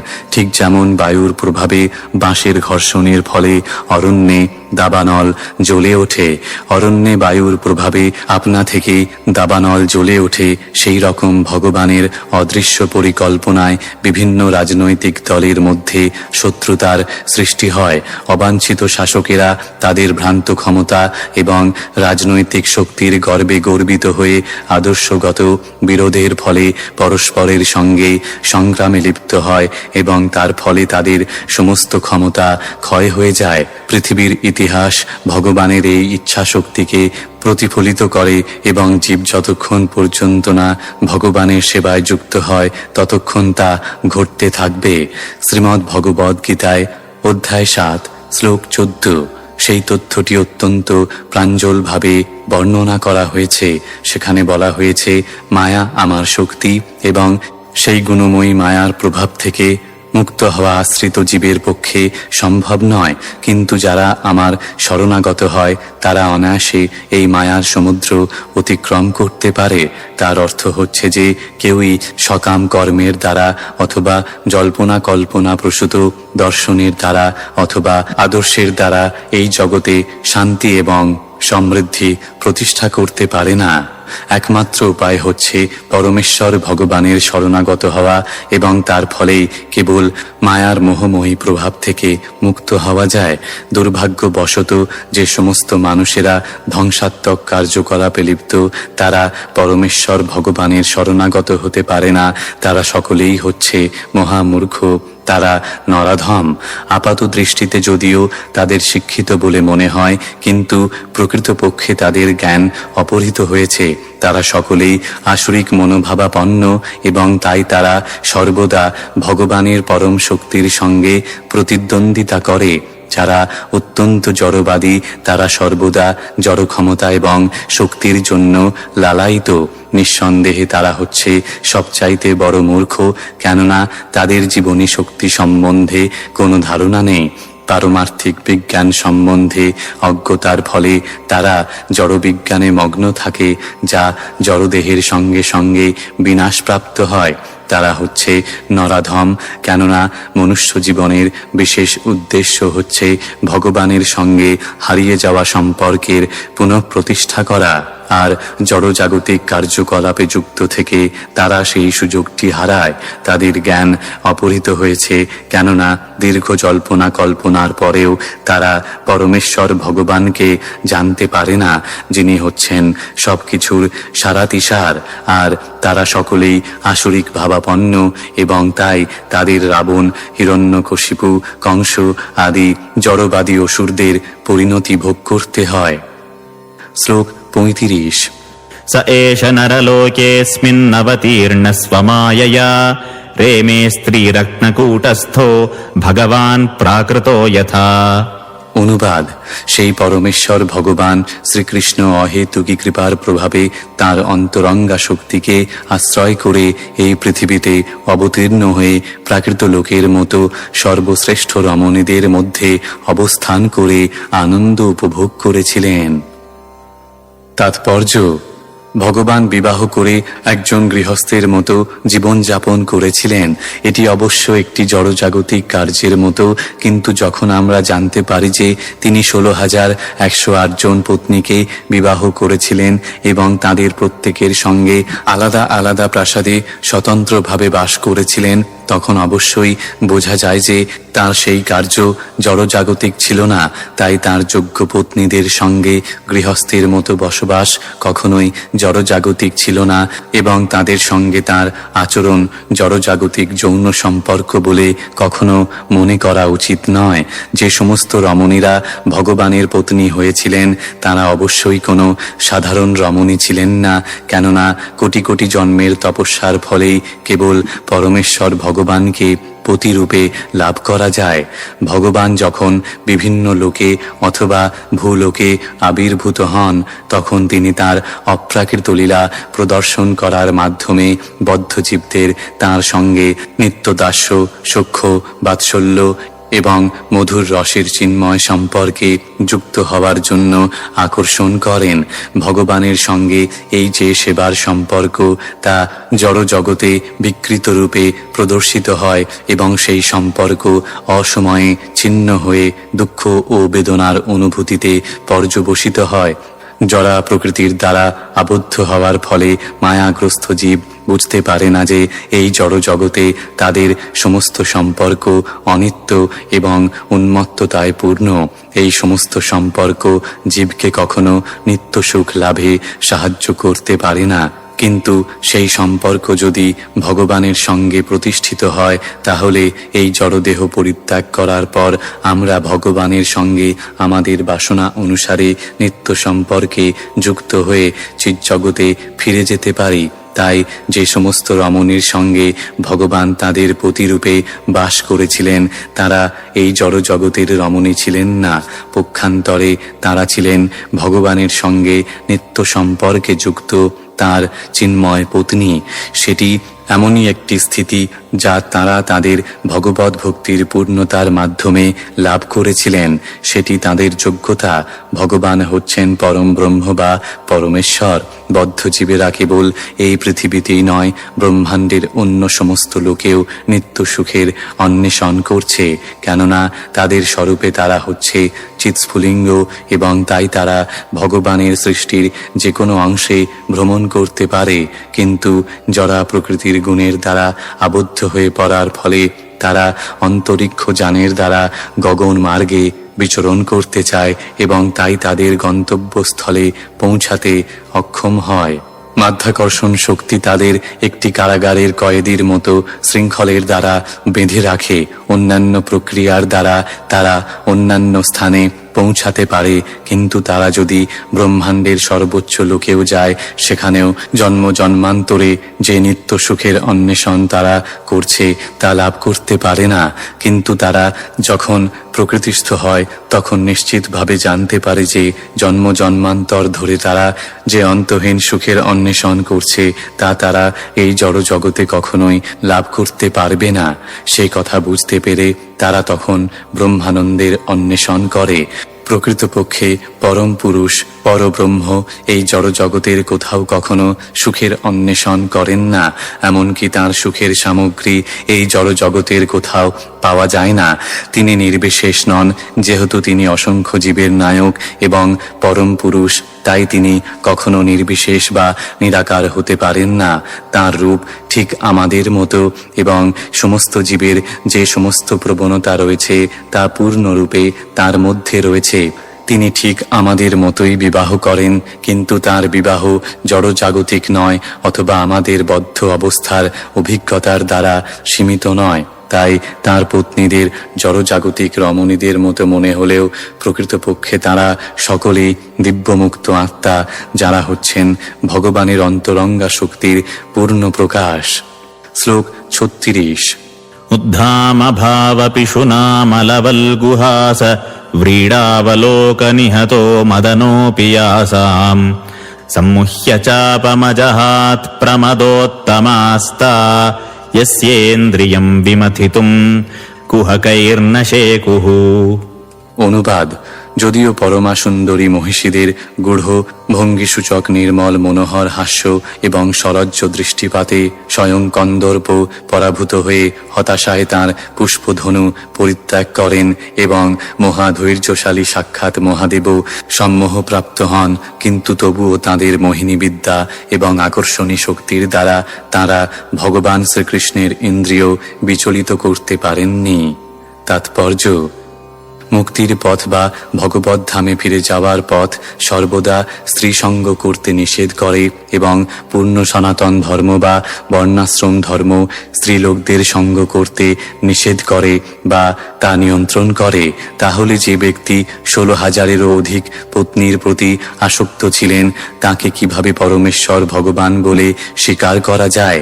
এই প্রশ্ন পরমেশ্বর ভগবানের দিব্য প্রকৃতি সম্বন্ধে জানতে উৎসুক ব্যক্তি প্রসঙ্গক্রমে উত্থাপন করতে পারেন।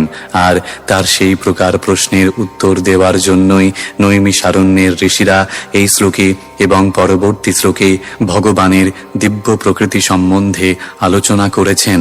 এখানে স্পষ্টভাবে উল্লেখ করা হয়েছে যে কামদেব অথবা সবচাইতে সংযত মহাদেবকেও জয় করতে পারে যে রমণীদের আকর্ষণীয় রূপ তা ভগবানের ইন্দ্রিয়কে বিচলিত করতে পারেনি।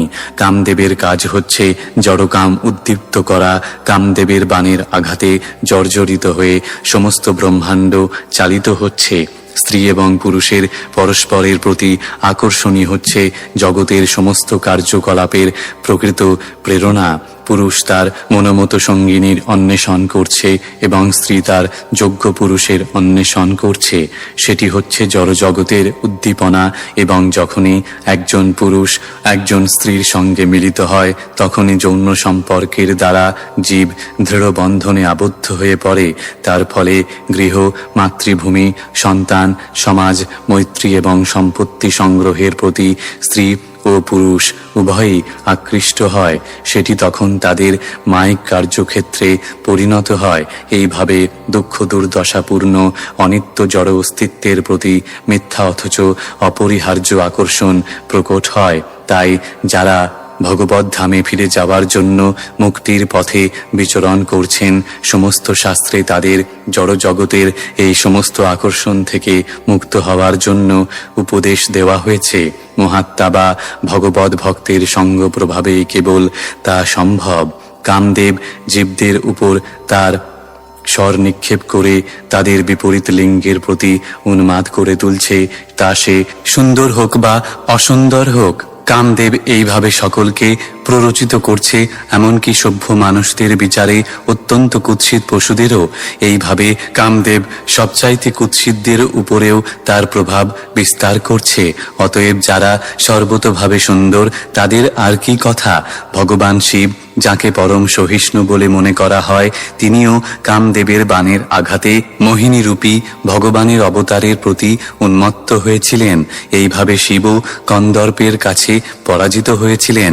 কিন্তু কামদেব স্বয়ং লক্ষ্মী দেবীর গম্ভীর ও উত্তেজনাপ্রদ আচরণে বিমোহিত হয়েছিলেন এবং নিরাশ হয়ে স্বেচ্ছায় তাঁর ধনুর্বাণ পরিত্যাগ করেছিলেন। শ্রীকৃষ্ণের মহিষীরা ছিলেন এমনই সুন্দরী, তথাপি তারা ভগবানের দিব্য ইন্দ্রিয় সমূহকে বিচলিত করতে পারেননি। তার কারণ হচ্ছে যে তিনি পূর্ণ আত্মারাম। তার আনন্দের জন্য কোনো বাহ্যিক সাহায্যের আবশ্যকতা হয় না। তাই তাদের রমণী সুলভ আকর্ষণের দ্বারা ভগবানকে সন্তুষ্ট করতে না পেরে মহিষীরা তাদের ঐকান্তিক প্রেম ও সেবার দ্বারা তাকে সন্তুষ্ট করেছিলেন। অনন্য দিব্য প্রেমের দ্বারাই তারা ভগবানকে প্রসন্ন করতে পেরেছিলেন এবং ভগবানও তাদের প্রতি সন্তুষ্ট হয়ে পতিরূপে তাদের সঙ্গে ভাবের আদান প্রদান করেছিলেন। এইভাবে তাদের ঐকান্তিক সেবায় তুষ্ট হয়েই কেবল তিনি তাদের অনুরক্ত পতির মতো তাদের সেবার প্রতিদান দিয়েছিলেন। তা না হলে তার এতজন পত্নীর পতি হওয়ার কোনো প্রয়োজন ছিল না। তিনি সকলেরই পতি, কিন্তু যিনি তাকে এইভাবে গ্রহণ করেন, তিনি সেইভাবেই তাদের প্রতিদান দেন। ভগবানের প্রতি অনন্য প্রেমকে কখনো জড়কামের সঙ্গে তুলনা করা উচিত নয়। তা সম্পূর্ণরূপে বিশুদ্ধ চিন্ময়। মহিষীরা যে স্বাভাবিক রমণী সুলভ ভাব নিয়ে ভগবানের সঙ্গে আচরণ করেছিলেন তাও ছিল দিব্য, কেননা চিন্ময় আনন্দের অনুভূতিতে তা ব্যক্ত হয়েছিল।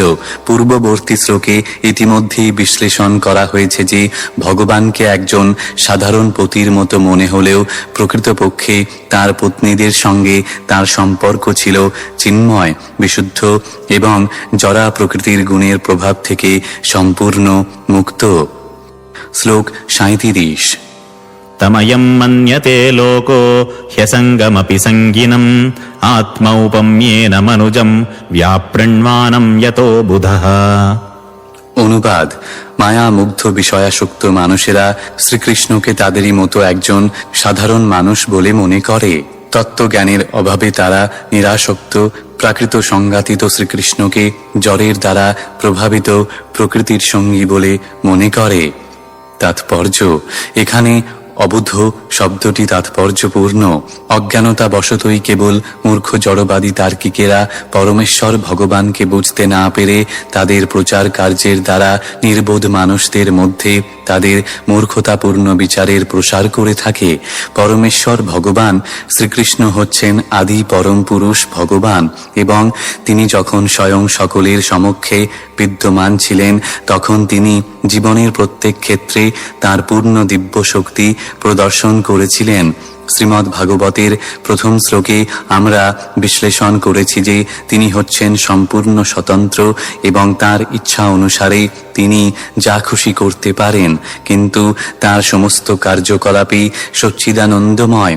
মূর্খ জড়বাদীরাই কেবল শ্রীমদ্ ভগবদ্ গীতা এবং উপনিষদে প্রতিপাদিত তার সৎ চিৎ আনন্দময় স্বরূপ সম্বন্ধে অবগত না হওয়ার ফলে তাকে ভুল বোঝে। তার বিভিন্ন শক্তি প্রাকৃতিক ক্রম অনুসারে এক পূর্ণ পরিকল্পনায় কার্য করে এবং তার বিভিন্ন শক্তির দ্বারা সমস্ত কার্য সম্পাদন করে তিনি নিত্য পরম স্বতন্ত্র রূপে বিরাজ করেন। তিনি যখন জীবের প্রতি তার অহেতুকী কৃপার প্রভাবে এই জড়জগতে অবতরণ করেন তখন তিনি নিজের শক্তির দ্বারাই তা করে থাকেন। তিনি কখনোই জড়া প্রকৃতির গুণের অধীন নন এবং তিনি তার স্বরূপেই অবতরণ করেন। তাকে পরম পুরুষ রূপে চিনতে না পেরে মনোধর্মী জ্ঞানীরা তার নির্বিশেষ ব্রহ্মজ্যোতিকেই সবকিছু বলে মনে করে। এই প্রকার ধারণা বদ্ধ জীবনেরই পরিণাম, কেননা তারা তাদের ব্যক্তিগত ক্ষমতার ঊর্ধ্বে যেতে পারে না। তাই যারা ভগবানকে তাদেরই মতো একজন সীমিত শক্তি সম্পন্ন জীব বলে মনে করে তারা হচ্ছে কেবল সাধারণ মানুষ। এই প্রকার মানুষদের কখনোই বোঝানো যাবে না যে পরমেশ্বর ভগবান জড়া প্রকৃতির গুণের প্রভাব থেকে সর্বদাই মুক্ত। সেই সমস্ত মানুষেরা বুঝতে পারে না যে সূর্য দূষিত পদার্থের দ্বারা কখনো প্রভাবিত হয় না। মনোধর্মী জ্ঞানীরা সর্বদা তাদের অভিজ্ঞতা লব্ধ জ্ঞানের ভিত্তিতে সবকিছুর তুলনা করে। তাই যখন তারা দেখে যে ভগবান বৈবাহিক বন্ধনে আবদ্ধ হয়ে একজন সাধারণ মানুষের মতো আচরণ করছেন তখন তারা মনে করে যে তিনিও তাদেরই মতো একজন। তারা বিবেচনা করে দেখে না যে ভগবান একসঙ্গে 16,000-এরও অধিক পত্নীকে বিবাহ করতে পারেন। অজ্ঞানতা বশত তারা তাঁর লীলার একটি অংশ স্বীকার করে কিন্তু অন্য অংশটিকে করে না। অর্থাৎ অজ্ঞানতার ফলেই তারা সর্বদা শ্রীকৃষ্ণকে তাদেরই মতো বলে মনে করে তাদের মন গড়া সিদ্ধান্ত তৈরি করে, যা শ্রীমদ্ ভাগবতের বর্ণনা অনুসারে সম্পূর্ণ অসম্ভব এবং অপ্রামাণিক। শ্লোক 38। एतदीशनमीशस्य प्रकृतिस्थेऽपि तद्गुणैः न युज्यते सदात्मस्थैर्यथा बुद्धिस्तदाश्रया। অনুবাদ: পরমেশ্বর ভগবানের এমনই ঐশী প্রভাব প্রকৃতির অন্তর্ভুক্ত মায়া প্রপঞ্চে অবস্থিত হয়েও তিনি প্রকৃতির গুণের দ্বারা প্রভাবিত হন না। তেমনি তাঁর চরণাশ্রয় গ্রহণ করেছেন যে সকল ভক্ত, তাঁরাও জড়া প্রকৃতির গুণের দ্বারা প্রভাবিত হন না। তাৎপর্য: বেদ এবং বৈদিক শাস্ত্রে প্রতিপন্ন হয়েছে যে ভগবানের দিব্য প্রকৃতিতে জড়ের লেশমাত্র নেই। তিনি পূর্ণ চিন্ময়, পরম অভিজ্ঞ। পরমেশ্বর ভগবান শ্রীহরি জড় প্রভাবের সীমার অতীত পরম দিব্য পুরুষ। শাস্ত্রের এই উক্তি আচার্য শঙ্করও স্বীকার করেছেন।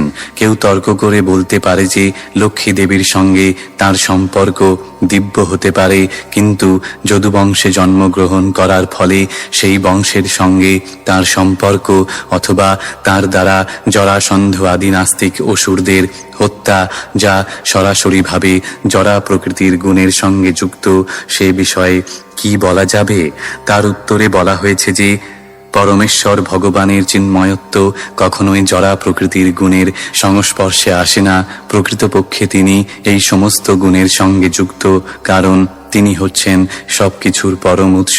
তথাপি তিনি এই সমস্ত গুণের কার্যকলাপের অতীত, তাই তাকে বলা হয় যোগেশ্বর অথবা সর্বশক্তিমান।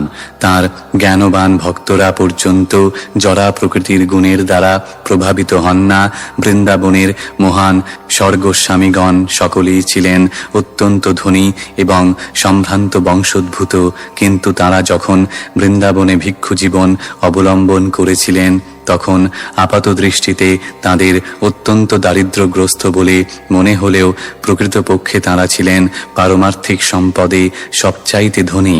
এই প্রকার মহাভাগবত বা সর্বশ্রেষ্ঠ স্তরের ভক্তরা সাধারণ মানুষের মধ্যে বিচরণ করলেও কখনো মান অথবা অপমান, ক্ষুধা অথবা তৃপ্তি, নিদ্রা অথবা জাগরণের দ্বারা কলুষিত হন না, যা হচ্ছে জরা প্রকৃতির তিনটি গুণের ক্রিয়া।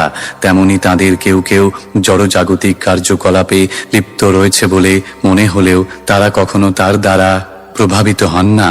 জীবনের এই শান্ত ভাব প্রাপ্ত না হওয়া পর্যন্ত চিন্ময় স্তরে প্রতিষ্ঠিত হওয়া যায় না। ভগবান এবং তাঁর পার্শ্বদেরা একই চিন্ময় স্তরে অধিষ্ঠিত এবং তাদের মহিমা সর্বদা যোগ মায়া বা ভগবানের অন্তরঙ্গা শক্তির দ্বারা পবিত্রতা লাভ করে। এমনকি ভগবানের ভক্তরা যদি কখনো অধঃপতিতের মতো আচরণ করেন, তথাপি তারা সর্বদাই চিন্ময় স্তরে অধিষ্ঠিত। ভগবান শ্রীমদ্ ভগবদ্ গীতায় অধ্যায় 9 শ্লোক 30 দীপ্তকণ্ঠে ঘোষণা করেছেন যে তার অনন্য ভক্ত যদি তার পূর্বকৃত জড়কলুষের প্রভাবে অধঃপতিতও হয়, তথাপি তাকে মহাত্মা বলেই মনে করতে হবে, কেননা তিনি সর্বতোভাবে তাঁর সেবায় যুক্ত হয়েছেন। যেহেতু তিনি ভগবানের সেবা করেছেন, তাই ভগবান সর্বদা তাকে রক্ষা করেন। এই প্রকার ভক্তদের অধঃপতন আকস্মিক এবং সাময়িক বলে মনে করতে হবে। তাদের সেই অবস্থা অচিরেই দূর হয়ে যাবে। শ্লোক 39 তম্মেনিরে বলামূঢ়াঃ স্ত্রৈণং চানুব্রতং রহঃ অপ্রমাণবিদো ভর্তুরীশ্বরং মতয়ো যথা। অনুবাদ: সেই সরলা ও অবলা স্ত্রীগণ তাদের প্রিয়তম পতি শ্রীকৃষ্ণের মহিমা না জেনে মোহবশত তাঁকে তাদের বশীভূত ও একান্ত অনুগত বলে মনে করতেন।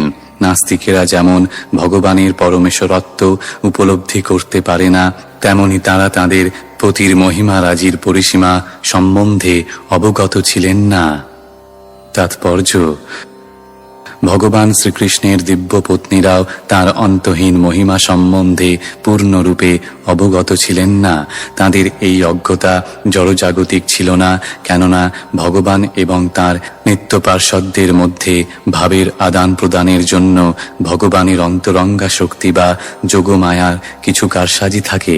ভগবান 5টি দিব্যভাবে তার ভক্তদের সঙ্গে আদান প্রদান করেন: ঈশ্বররূপে, প্রভুরূপে, সখারূপে, পুত্ররূপে এবং প্রেমিক রূপে, এবং এই সমস্ত লীলাবিলাসের প্রত্যেকটি তিনি সাধন করেন তার অন্তরঙ্গা শক্তির যোগমায়ার প্রভাবে। তিনি গোপবালকদের সঙ্গে অথবা তার সখা অর্জুনের সঙ্গে ঠিক একজন সমকক্ষ বন্ধুর মতো আচরণ করেন। মা যশোদার সমক্ষে তিনি একটি পুত্রের মতো আচরণ করেন। গোপ বালিকাদের সঙ্গে তিনি ঠিক একজন প্রেমিকের মতো আচরণ করেন এবং দ্বারকার মহিষীদের সমক্ষে তিনি ঠিক একজন পতির মতো আচরণ করেন। ভগবানের এই সমস্ত ভক্তরা কখনো তাকে পরমেশ্বর ভগবান বলে মনে করেন না। পক্ষান্তরে তারা তাকে প্রাণের প্রিয় একজন বন্ধু, পুত্র, প্রেমিক অথবা পতি বলে মনে করেন। চিদাকাশে যেখানে অসংখ্য বৈকুণ্ঠ লোক রয়েছে, সেখানে চিন্ময় ভক্তদের সঙ্গে ভগবানের এমনই সম্পর্ক। ভগবান যখন অবতরণ করেন তখন চিন্ময় জগতের পূর্ণরূপ প্রকাশ করার জন্য তিনি তার পার্শ্বদগণ সহ অবতরণ করেন। যেখানে ভগবানের সৃষ্টির উপর প্রভুত্ব করার কোনো রকম জড়বাসনার লেশমাত্র নেই, রয়েছে কেবল ভগবানের প্রতি শুদ্ধ প্রেম এবং ভক্তি। ভগবানের এই সমস্ত ভক্তেরা সকলেই নিত্যমুক্ত আত্মা, যারা হচ্ছেন বহিরঙ্গা শক্তির প্রভাব থেকে সম্পূর্ণরূপে মুক্ত ভগবানের তটস্থা শক্তি অথবা অন্তরঙ্গা শক্তির পূর্ণ প্রকাশ। ভগবান শ্রীকৃষ্ণের মহিষীরা যোগমায়ার প্রভাবে ভগবানের অন্তহীন মহিমা বিস্তৃত হয়েছিলেন, যাতে ভগবানের সঙ্গে তাদের ভাবের আদান প্রদানে কোনো প্রকার ত্রুটি না থাকে এবং তারা যাতে মনে করতে পারেন যে ভগবান নির্জনে তাদের সঙ্গ লাভের অভিলাষী, তাদের বশীভূত পতি। পক্ষান্তরে বলা যায় যে ভগবানের পার্শ্বদেরাও পর্যন্ত পূর্ণরূপে ভগবানকে জানতে পারেন না। তাহলে গবেষণামূলক প্রবন্ধ রচনাকারী অথবা মনোধর্মী জ্ঞানীরা তার অপ্রাকৃত মহিমা জানবে কি করে? মনোধর্মী জ্ঞানীরা তাকে সৃষ্টির কারণ রূপে, সৃষ্টির উপাদান রূপে অথবা সৃষ্টির কার্যকারণ ইত্যাদি রূপে নানা প্রকার মতবাদ সৃষ্টি করে, কিন্তু সেগুলি ভগবান সম্বন্ধীয় আংশিক জ্ঞান মাত্র। প্রকৃতপক্ষে তারা সাধারণ মানুষের মতোই অজ্ঞ। ভগবানের কৃপার প্রভাবেই কেবল ভগবানকে জানা যায়, অন্য কোনো উপায় নয়। কিন্তু যেহেতু তার পত্নীদের সঙ্গে ভগবানের সমস্ত আচরণ বিশুদ্ধ চিন্ময় প্রেম এবং ভক্তির ভিত্তিতে প্রতিষ্ঠিত, তাই তার সমস্ত পত্নীরা জড় কলুষ থেকে মুক্ত চিন্ময় স্তরে অধিষ্ঠিত। এটি ভগবান শ্রীকৃষ্ণের দ্বারকায় প্রবেশ নামক শ্রীমদ্ ভাগবতের প্রথম স্কন্ধের 11 অধ্যায়ের ভক্তি বেদান্ত তাৎপর্য।